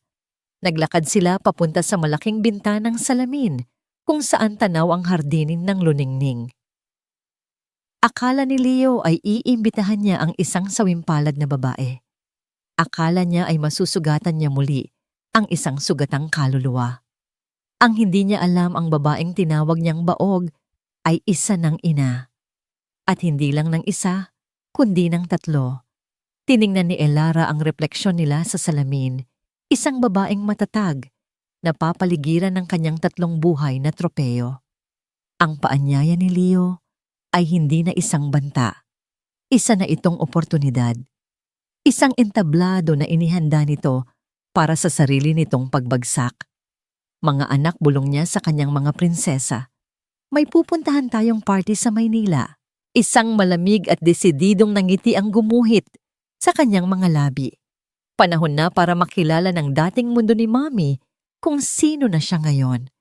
Ang balita ng paanyaya ay ibinahagi ni Elara kay Marco noong gabing iyon pagkatapos nilang patulugin ang mga bata. Nakaupo sila sa kanilang beranda sa ilalim ng parehong mga bituin na naging saksi sa kanilang pag-iibigan. Isinalaysay niya ang lahat, ang tawag ni Tita Elena, ang pang-iinsulto na nakabalat kayo bilang pasasalamat at ang desisyong nabuo sa kanyang puso. Habang nagsasalita si Elara, nakikinig lang si Marco. Ang kanyang mukha ay kalmado, ngunit nakakuyom ang kanyang mga kamao sa ibabaw ng mesa. Nang matapos si Elara, isang mahabang katahimikan ang namagitan. Ano sa tingin mo basag ni Elara sa katahimikan? Nabaliw na ba ako, umiling si Marco at inabot ang kanyang kamay. Hindi ka nabaliw, Elara. Nagising ka lang ng tuluyan. Tumingin ito sa kanya, ang mga mata ay puno ng determinasyon. Kung gusto mong pupunta tayo. Hindi kita hahayaang harapin ito ng mag-isa. Tayo, oo, tayo maring, sabi ni Marco. Ang pamilya mo ngayon ay pamilya ko. Ang laban mo ay laban ko. Hindi tayo pupunta doon para gumanti, Elara. Pupunta tayo doon para itama ang kasaysayan, para ipakita ang katotohanan.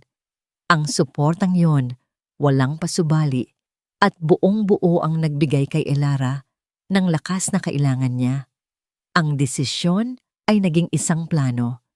Sa mga sumunod na 2 linggo ang kanilang tahanan ay naging isang war room, ngunit ang kanilang mga sandata ay hindi galit at paghihiganti, kundi impormasyon at katotohanan. Ginamit ni Marco ang kanyang mga koneksyon sa Maynila. Bilang isang arkitekto na may mga kliyente sa matataas na lipunan, mayroon siyang access sa mga impormasyon na hindi basta-basta nalalaman ng publiko. Leo Valdez, sabi ni Marco isang gabi, habang nakaupo sila sa harap ng kanyang laptop. Sa labas mukha siyang matagumpay. Ang Prestige Auto Works ay may 3 branch na ngayon, pero ipinakita ni Marco ang isang serye ng mga dokumento at chismis na nakuha niya mula sa mga mapagkakatiwalaang source. Lubog siya sa utang, paliwanag ni Marco.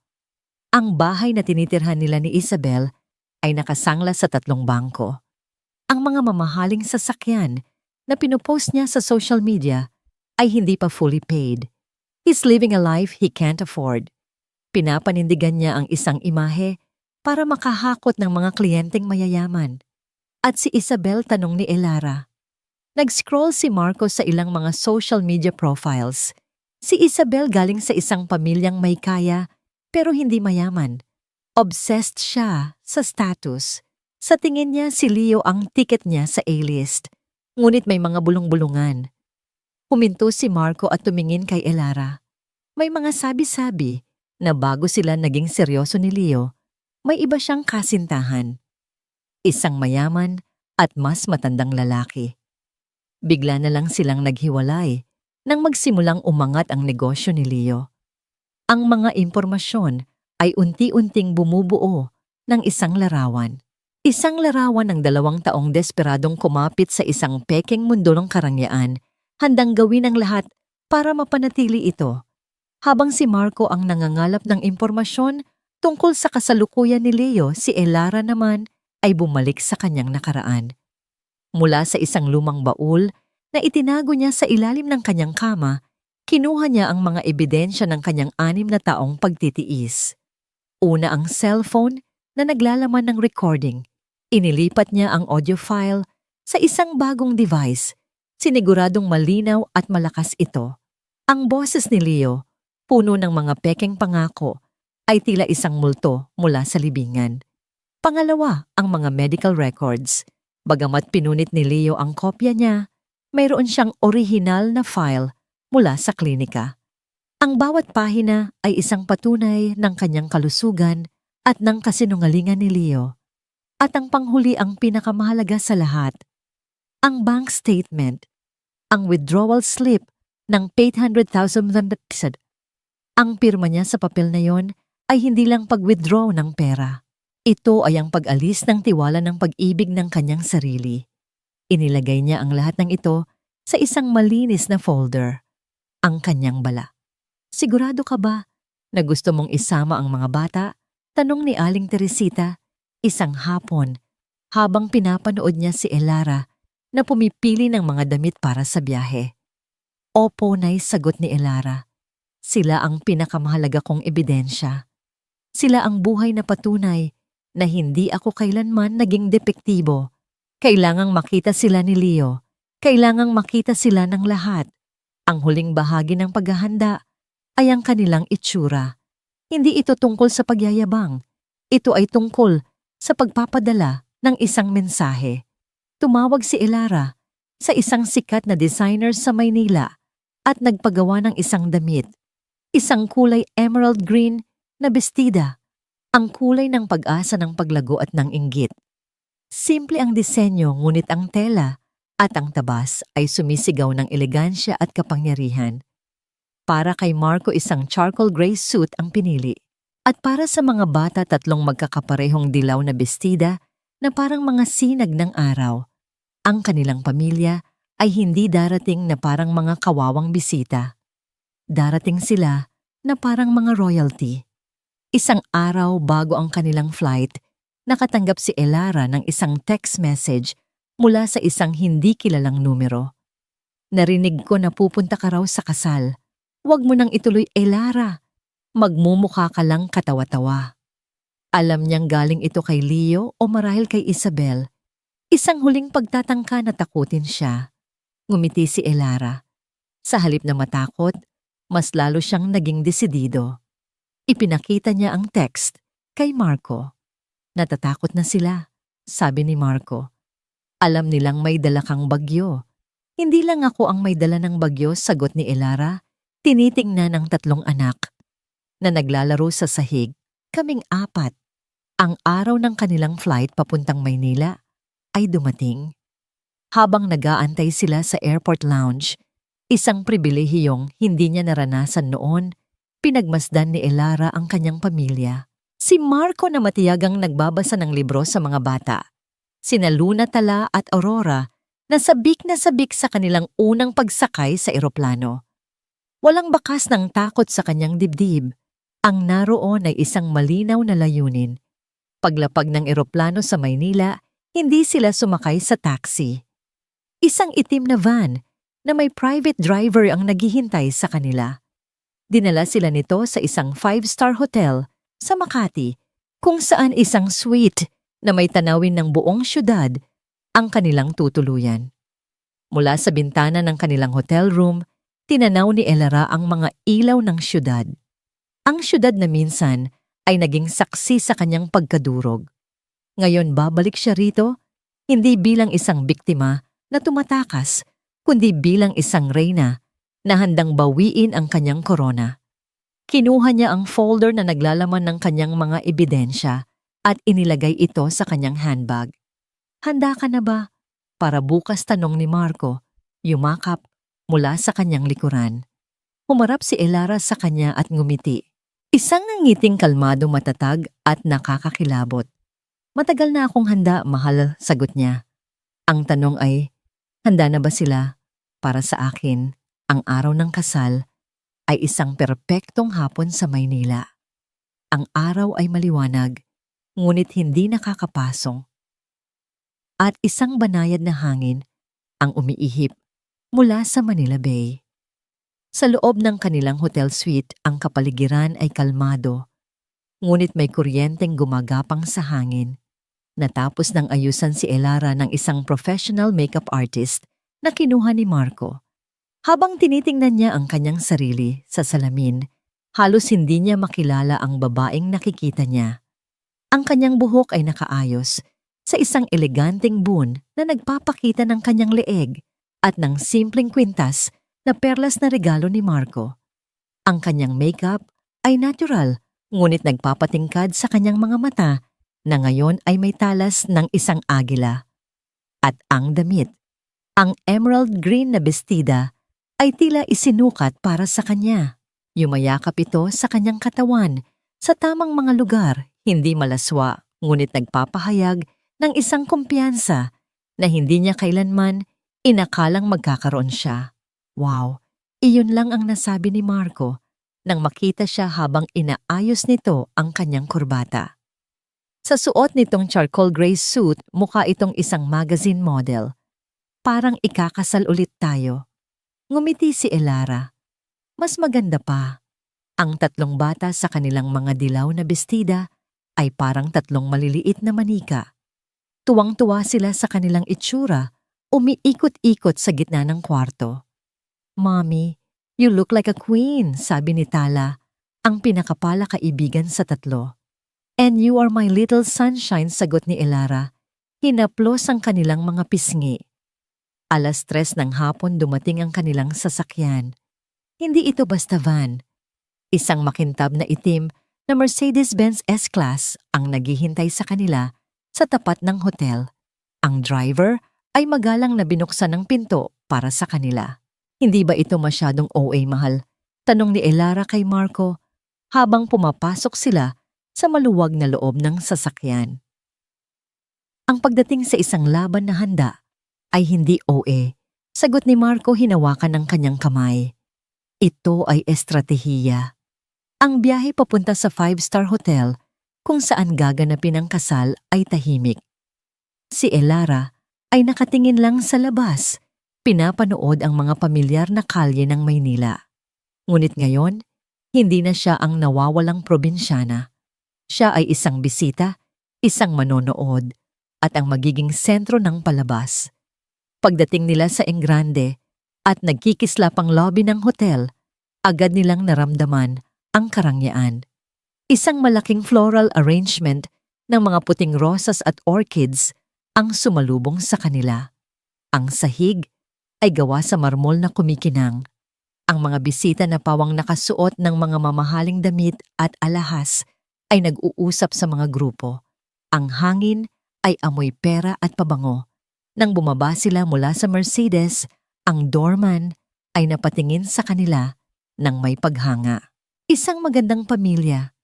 Isang makisig na lalaki, isang napakagandang babae sa isang kapansin-pansing kulay at 3 adorableng batang babae na magkakamukha. Walang sino man ang mag-aakala na ang pamilyang ito ay may dalang isang bomba na malapit ng sumabog. "Morrison Valdez Nuptials Ballroom," abasa ni Marco sa isang sign. Kinakabahan ako, bulong ni Elara. Hinigpitan ni Marco ang hawak sa kanyang braso. "Huminga ka ng malalim. Tandaan mo kung sino ka ngayon. Hindi ka na ang babaeng iniwan niya." Tumango si Elara at itinuwid ang kanyang likod. Hawak ni Marco si Luna. Buhat naman ni Elara si Aurora, habang si Tala ay nakahawak sa kanyang kamay. Sabay-sabay silang naglakad papasok sa ballroom. Ang cocktail hour ay kasalukuyang nagaganap. Ang lugar ay puno ng tawanan at tunog ng mga baso ng champagne. Ang lahat ay abala sa pakikipag-usap. Sa una, walang nakapansin sa kanila. Ngunit unti-unti, isa-isang napapalingon ang mga ulo. Ang isang pamilyang hindi pamilyar, lalo na ang babaeng may kapansin-pansing kagandahan, at ang kanyang 3 maliliit na kopya ay nagsimulang makuha ang atensyon. Ang mga bulungan ay nagsimula. Sino sila, kamag-anak ba ng bride o ng groom? Ang gaganda ng mga anak niya. Triplets yata. At doon sa gitna ng dagat ng mga tao, nakita siya ni Elara. Si Leo. Nakatayo ito malapit sa bar. Napapaligiran ng kanyang mga kaibigan, tumatawa ng malakas. Ang kanyang suit ay mamahali, ng kanyang buhok ay perpektong nakagel. Mukha siyang hari sa kanyang kaharian. Ngunit biglang natigil ang tawa nito. Ang nangiti sa kanyang mga labi ay nagyelo. Nakita niya si Elara. Ang mga mata ni Leo ay lumipat mula kay Elara papunta sa lalaking nasa tabi nito at pagkatapos ay sa 3 batang babae. Ang kanyang utak ay tila nagpoproseso, sinusubukang unawain ang isang imposibleng equation. Ang pagkagulat sa kanyang muka ay napalitan ng pagkalito at pagkatapos ay isang madilim na ulap ng pagkaalarma. Dahan-dahan itong humiwalay sa kanyang mga kaibigan at nagsimulang maglakad palapit sa kanila. Bawat hakbang nito ay tila mabigat. Elara, sabi nito, paglapit ang boses ay hindi sigurado na para bang hindi siya naniniwala sa kanyang nakikita. Ngumiti si Elara, isang ngiting kalmado at kontrolado, ngunit may talim. Leo, congratulations. Salamat sa paanyaya. Anong ginagawa mo dito? Tanong nito. Ang mga mata ay hindi maalis sa mga bata. Inimbitahan mo ako, hindi ba? Sagot ni Elara. At ito, sabi niya, iginaya ang kanyang pamilya. Ang asawa ko si Marco at ang mga anak namin, sina Luna Tala at Aurora. Mga anak ulit ni Leo. Ang salita ay tila banyaga sa kanyang dila. Triplets, oo Leo. Triplets, sabi ni Elara, may diin sa bawat pantig. Isang himala, hindi ba? Lalo na para sa isang babaeng baog. Namutla si Leo. Ang salitang iyon na alam niyang ginamit niya laban kay Elara ay bumalik sa kanya na parang isang sampal. Bago pa man siya makasagot, isang boses ang sumabat. Darling, sino ang mga bisita natin? Dumating si Isabel, nakasuot ng isang napakagandang puting bestida, kumikinang sa mga diamante. Ang kanyang mukha ay puno ng kaligayahan ng isang bride. Ngunit ang kaligayahang iyon ay nagsimulang maglaho nang makita niya kung sino ang kausap ng kanyang bagong asawa. Ang kanyang ngiti ay nanigas. Kilala niya si Elara mula sa mga lumang litrato na nakita niya. Ngunit ang babae sa harap niya ngayon ay malayong malayo sa babaeng wasak na inilarawan ni Leo. Isabel, sabi ni Elara, nilahad ang kanyang kamay. Ako si Elara, ang dating asawa ni Leo. Congratulations sa inyo. Napilitang tanggapin ni Isabel ang kamay niya. Ang hawak nito ay malamig na parang yelo. Ang kanyang mga mata na puno ng pagkukunwaring kabaitan ay sinusuri si Elara mula ulo hanggang paa. Ang inggit ay malinaw na mababasa sa kanyang tingin, lalo na nang mapadako ito sa tatlong batang anghel na nakatingin sa kanya.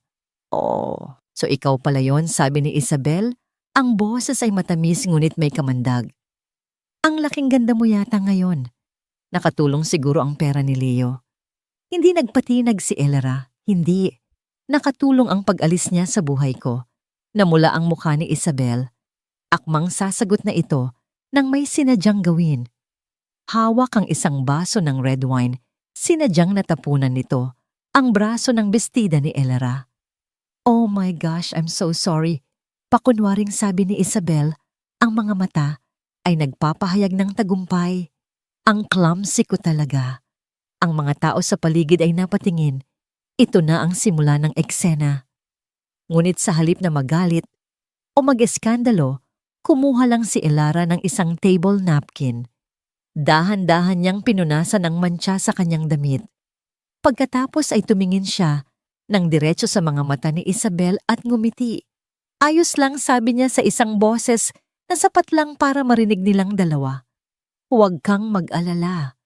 Ang mantsang ito, kayang-kayang linisin. Huminto siya at lumapit pa ng kaunti. Hindi tulad ng ibang mantsa. Sa reputasyon na habang buhay nang nakakapit. Ang nangiti sa mukha ni Isabel ay nawala. Napalitan ito ng gulat at galit. Bago pa siya makabawi, mahinahon nang tumalikod si Elara. Excuse us, sabi ni Elara sa lahat. Hahanapin lang namin ang aming mesa. Habang naglalakad sila palayo, naramdaman ni Elara ang mga mata ng lahat na nakatutok sa kanila. Naramdaman niya ang nag-aapoy na tingin ni Leo at Isabel sa kanyang likuran. Ang unang bala ay pinakawalan na at alam niyang hindi iyon ang huli. Ang gabi ay bata pa at ang pinakamalaking pasabog ay hindi pa nagsisimula. Ang hapunan ay isang marangyang pagtatanghal ng kayamanan. May 7 putahe live na banda at walang tigil na pag-agos ng champagne. Ang mesa ni Elara ay sadyang inilagay sa pinakalikod na bahagi ng ballroom, isang malinaw na pagtatangka na itago siya sa paningin ng lahat. Ngunit ang bawat paggalaw niya, bawat pagtawa ng kanyang mga anak ay tila may sariling spotlight. Ang mga bulungan ay hindi natapos. Siya ang misteryosang ex-wife ang multo sa piging. Pagkatapos ng hapunan nagsimula ang mga talumpati.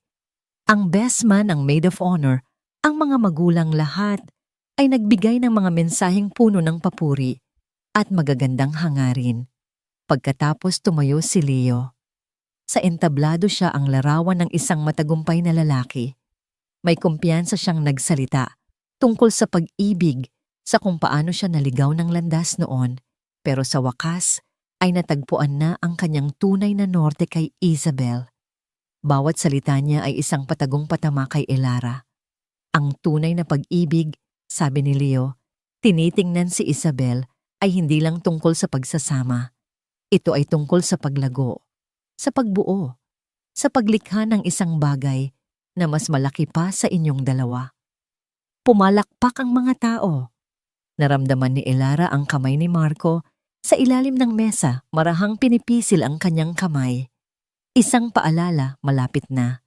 Sumunod na tumayo si Isabel. Ang kanyang talumpati ay nagsimula nang matamis nagpapasalamat sa mga bisita. Ngunit sa kalagitnaan ng kanyang tono ay nagbago. Ang kanyang mga mata ay hinanap si Elara sa likuran. Ang paglalakbay namin ni Leo ay hindi naging madali. Sabi ni Isabel, ang boses ay may halong drama. Kinailangan naming malampasan ang maraming balakid. Isa na rito, ang mga anino ng nakaraan. Natahimik ang buong ballroom. Alam ng lahat kung sino ang tinutukoy niya. Minsan ang isang lalaki ay kailangang dumaan sa isang pagkakamali para malaman kung ano ang tama. Pagpapatuloy niya ang bawat salita ay may lason. Ang unang asawa ni Leo, 6 na taon silang nagsama. 6 na taon ng paghihintay sa isang bagay na hindi dumating. Napahigpit ang hawak ni Elara sa kanyang baso ng tubig. Eto na. Dahil may mga babae, sabi ni Isabel, itinaas ang kanyang boses para marinig ng lahat na parang isang tigang na lupa. Gaano man kagaling na magsasaka, gaano man karaming pagmamahal, ang ibuhos niya, mananatili itong tigang. Walang mabubuhay, walang mamumunga. Isang kolektibong singhap ang narinig mula sa mga bisita. Isang direktang sampal. Pero ako, ipinagmalaki ni Isabel, hinahaplos ang kanyang tiyan na hindi naman halata ay isang matabang lupa. Ibinigay ko kay Leo ang pamilyang pinangarap niya. Ipinakita ko sa kanya kung ano ang tunay na pag-ibig, isang pag-ibig na nagbubunga. Ang huling salita nagbubunga ay binitiwan niya na parang isang hatol. Pumalakpak ang ilan, ngunit marami ang hindi komportable. Naramdaman nilang may mali. May kalupitan sa likod ng magagandang salita. Pagkatapos ng talumpati, inihayag ng MC na bukas na ang mikropono para sa sino mang gustong magbigay ng mensahe. Ilan pang kaibigan ang nagsalita. At nang akala ng lahat ay tapos na, nang si Leo at Isabel ay nakangiti na nang may tagumpay sa kanilang mesa, tumayo si Elara. Isang nakabibinging katahimikan ang bumalot sa buong ballroom. Ang lahat ng mga mata ay napako sa kanya habang siya'y mahinahong naglalakad papunta sa entablado. Ang bawat hakbang niya ay may bigat at layunin. Pag-abot niya sa mikropono, huminga muna siya ng malalim.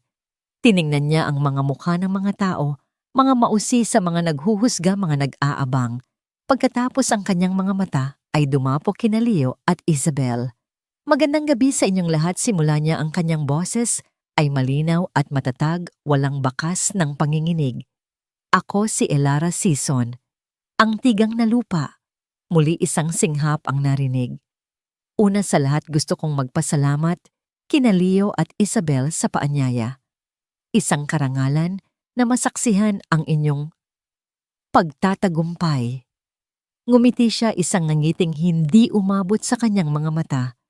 Nakinig ako sa lahat ng talumpati ngayong gabi at naantig ako, lalo na sa konsepto ng isang pag-ibig na nagbubunga. Kinuha niya ang kanyang handbag at mula roon inilabas niya ang isang folder. Ang kanyang bala. Totoo ang sinabi ni Isabel.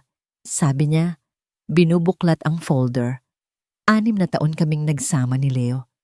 6 na taon kong pinaniwalaan na ako ang may problema. Na ako ang dahilan kung bakit hindi kami nagbubunga. Itinaas niya ang isang dokumento. Ito po ay mga medical records mula sa isang fertility clinic sa Quezon City. Dito nakasulat pagkatapos ng maraming masakit na pagsusuri na ako ay 100% fertile and healthy. Walang mali sa akin. Nagsimulang mamutla si Leo. Tumayo ito na para bang may gustong sabihin ngunit pinigilan siya ni Isabel. Pero ang mas interesante pagpapatuloy ni Elara ay kung bakit sa kabila nito 6 na taon pa rin kaming walang anak. Samantalang ako, lumingon siya at itinuro ang kanyang mesa sa likuran kung saan nakatayo na si Marco, buhat ang 2 sa kanilang mga anak. Habang ang isa ay hawak sa kamay, ay nagkaroon ng 3 anak sa unang subok pa lang sa aking mabuting asawa. Ang paningin ng lahat ay napunta sa pamilya ni Elara. Ang 3 magagandang bata ay ang buhay na ebidensya. Kaya nagtaka ako, sabi ni Elara, ibinalik ang tingin sa bagong kasal. Kaya nag-imbestiga ako. Kumuha siya ng isa pang papel mula sa folder. Ito naman ang resulta ng isang DNA test. Napatayo na si Isabel, ang mukha ay puno ng takot. Ang resulta na nagsasabing si Leo Valdez ay may genetic condition. Isang kondisyon na nagpapatunay na siya ay biologically incapable of fathering children. Sa madaling salita, baog. Ang salitang baog ay bumagsak sa gitna ng ballroom na parang isang bomba. Ang katahimikan ay nakakabingi. Na nagiiwan sa atin ng isang malaking tanong, sabi ni Elara. Ang boses ay tila isang hukom na nagbibigay ng hatol. Lumakad siya palapit sa mesa ng bagong kasal. Kung baog si Leo, kaninong anak ang mga dinadala mo? Isabel, na bitiwan ni Isabel ang kanyang baso ng champagne. Nabasag ito sa sahig kasabay ng kanyang dignidad. Humagulgol siya. Si Leo naman ay nakaupo lang nakatulala na parang isang estatwang gawa sa asin. Ngunit hindi pa tapos si Elara. At panghuli, sabi niya kinuha ang kanyang cellphone tungkol sa paglago na binanggit ni Leo, ang negosyong nagbabayad para sa lahat ng karangyaan ito. Pinitik niya ang play button. Ang boses ni Leo, bata at puno ng pekeng pangako, ay umalingaw-ngaw sa buong ballroom mula sa sound system. Isipin mo, Elara, ito ang kinabukasan natin. Babalik din yan sa atin, triple pa. Pangako. Ang 800,000 na ipinuhunan ko mula sa pamana ng aking ama, paliwanag ni Elara pagkatapos ng recording, ang pundasyon ng lahat ng kasinungalingan ninyo. Kinuha niya ang buong folder at marahang inihagis sa gitna ng kanilang mesa. Ang mga papel ay nagkalat sa ibabaw ng mamahaling pagkain at mga bulaklak. Congratulations sa kasal ninyo, sabi ni Elara. Ang kanyang boses ngayon ay walang bahid ng anumang emosyon. Sana ay maging masaya kayo sa pagbabayad ng lahat ng utang ninyo. Hindi lang sa bangko, kundi sa mga taong niloko ninyo. Tinalikuran niya sila. Naglakad siya pabalik sa kanyang pamilya nang may taas noo. Ang mga bisita ay nakatingin sa kanya, hindi na may paghuhusga, kundi may paghanga at takot. Dinaanan niya ang nagkakagulong pamilya ni Isabel at ang mga business partners ni Leo na hindi malaman ang gagawin. Pagdating niya sa kanyang mesa, kinuha niya ang kamay ni Marco. Tara na, sabi niya. Habang naglalakad sila palabas ng ballroom, sa gitna ng kaguluhang nilikha niya, isang huling tingin ang ibinigay ni Elara kay Leo. Nakita niya ito, isang lalaking wasak, nalunod sa sarili niyang mga kasinungalingan na ngayon ay inaani ang kanyang itinanim. Ang tigang na lupa ay namulaklak at ang mga tinik nito ay mas matalas pa sa inaakala ng lahat.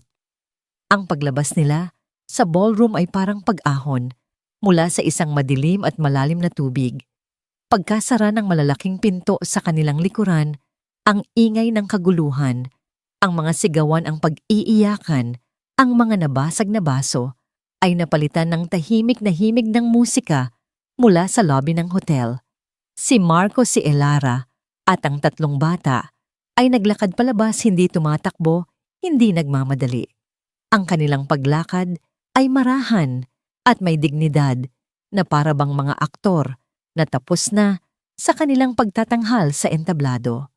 Ang mga staff ng hotel at ilang mga bisita sa lobby ay napapatingin sa kanila, nagtataka sa biglaang pag-alis ng magandang pamilya.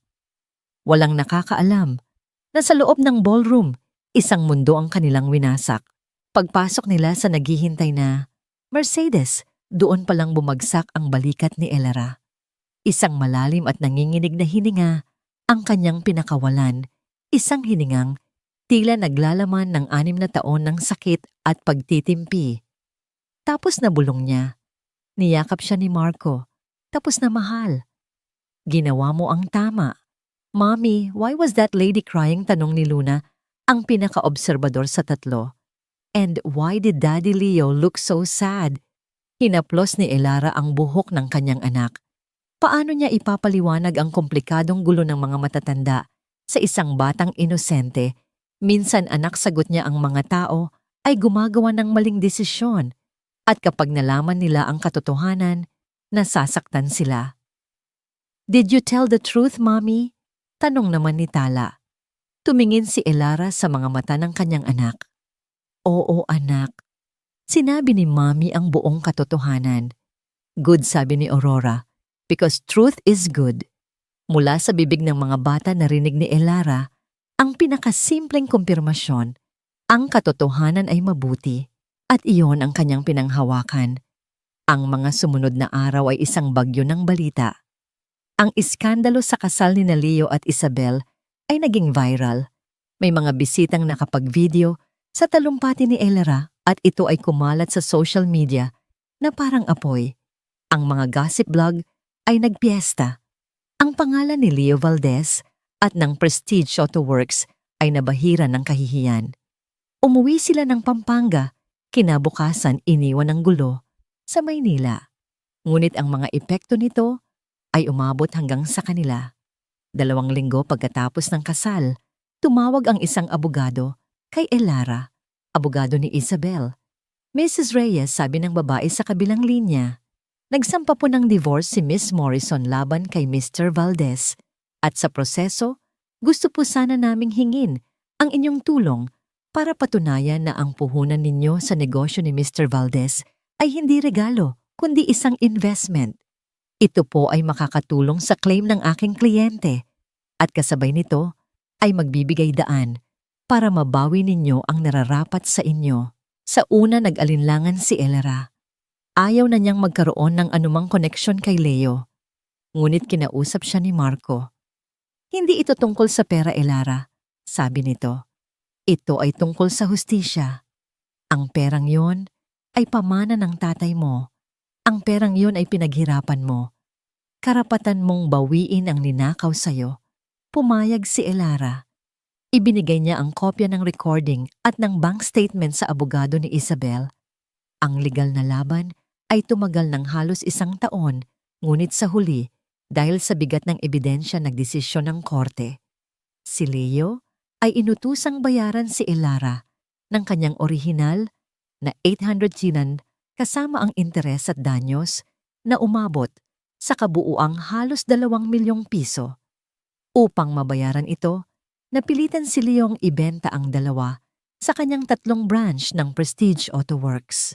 Ang natitirang isa ay nalugi rin dahil sa pagkasira ng kanyang reputasyon. Ang lalaking minsang naghari-harian sa tuktok ng kanyang peking mundo ay bumagsak at bumagsak ng malakas. Nang matanggap ni Elara ang tseke mula sa bangko, tinitigan niya ito ng matagal. Ang perang ito.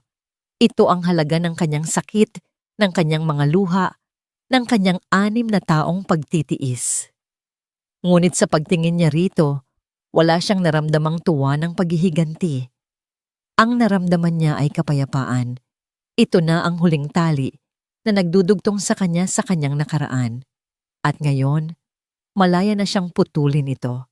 Hindi niya ginastos ang pera para sa sarili. Sa tulong ni Marco, nagtayo siya ng isang foundation, ang Luningning Foundation, Ang layunin nito tulungan ang mga single mother at mga babaeng biktima ng pang-aabuso sa Pampanga na makapagsimula ng sarili nilang maliliit na negosyo. Nagbibigay sila ng small business grants training at mentorship. Ang pera na minsan ay ginamit para sa kasinungalingan ay ginagamit na niya ngayon para magbigay ng pag-asa. Lumipas ang 3 pang taon. Ang Luningning ay may mga branch na ngayon sa buong bansa. Si Elara Reyes ay isa ng respetadong negosyante at pilantropo. Ngunit sa kabila ng lahat ng tagumpay, ang pinakamahalaga sa kanya ay ang kanyang tahanan. Isang hapon, habang papalubog ang araw, nakaupo si Elara sa damuhan sa hardin ng Luningning, ang parehong hardin kung saan sila ikinasal ni Marco. Pinapanood niya ang kanyang asawa na masayang nakikipaghabulan sa kanilang 3 anak na babae na 5 taong gulang na ngayon. Ang tawanan nila ay ang pinakamagandang musika sa kanyang pandinig. Ang mga bata ay tumakbo palapit sa kanya at yumakap. "Mommy, Mommy," sigaw ni Aurora. "Daddy says we're going to see the stars tonight with his big telescope." "Oo nga mga anak," sabi ni Marco, lumapit at umupo sa tabi ni Elara. Inakbayan ito. "Titingnan natin ang buwan ng mga tala." At ang bukang liwayway, napangiti si Elara. Luna, Tala at Aurora, ang kanyang 3 bituin. Tumingala siya sa langit na nagsisimula ng magkulay kahel at lila. Hindi na niya muling nakita si Leo. Narinig niya mula sa mga balita na ito'y nagtatrabaho na lang bilang isang ordinaryong mekaniko sa isang maliit na talyer sa probinsya. Si Isabel naman ay umalis na raw ng bansa. Hindi na sila mahalaga. Sila ay mga footnote na lang sa mahabang libro ng kanyang buhay. Ang tagumpay na intindihan ni Elara ay hindi ang pagbagsak ng iyong kaaway. Hindi ito ang pagkakaroon ng maraming pera o katanyagan. Ang tunay na tagumpay ay ang kapayapaan ng loob. Ang paggising sa umaga na napapaligiran ng mga taong tunay na nagmamahal sa'yo. Ang pagtulog sa gabi na may malinis na konsensya at pusong puno ng pasasalamat. Ang pagtingin sa iyong nakaraan, hindi na may pait, kundi may pag-unawa. Kinailangan mong pagdaanan ang dilim para mas lalong mapahalagahan ang liwanag. Niyakap niya ang kanyang 3 bituin ng mahigpit habang ang braso ng kanyang asawa ay nakapalibot sa kanila. Ito ang kanyang kaharian. Ito ang kanyang tagumpay. At ito ay mas maningning pa sa lahat ng bituin sa kalangitan.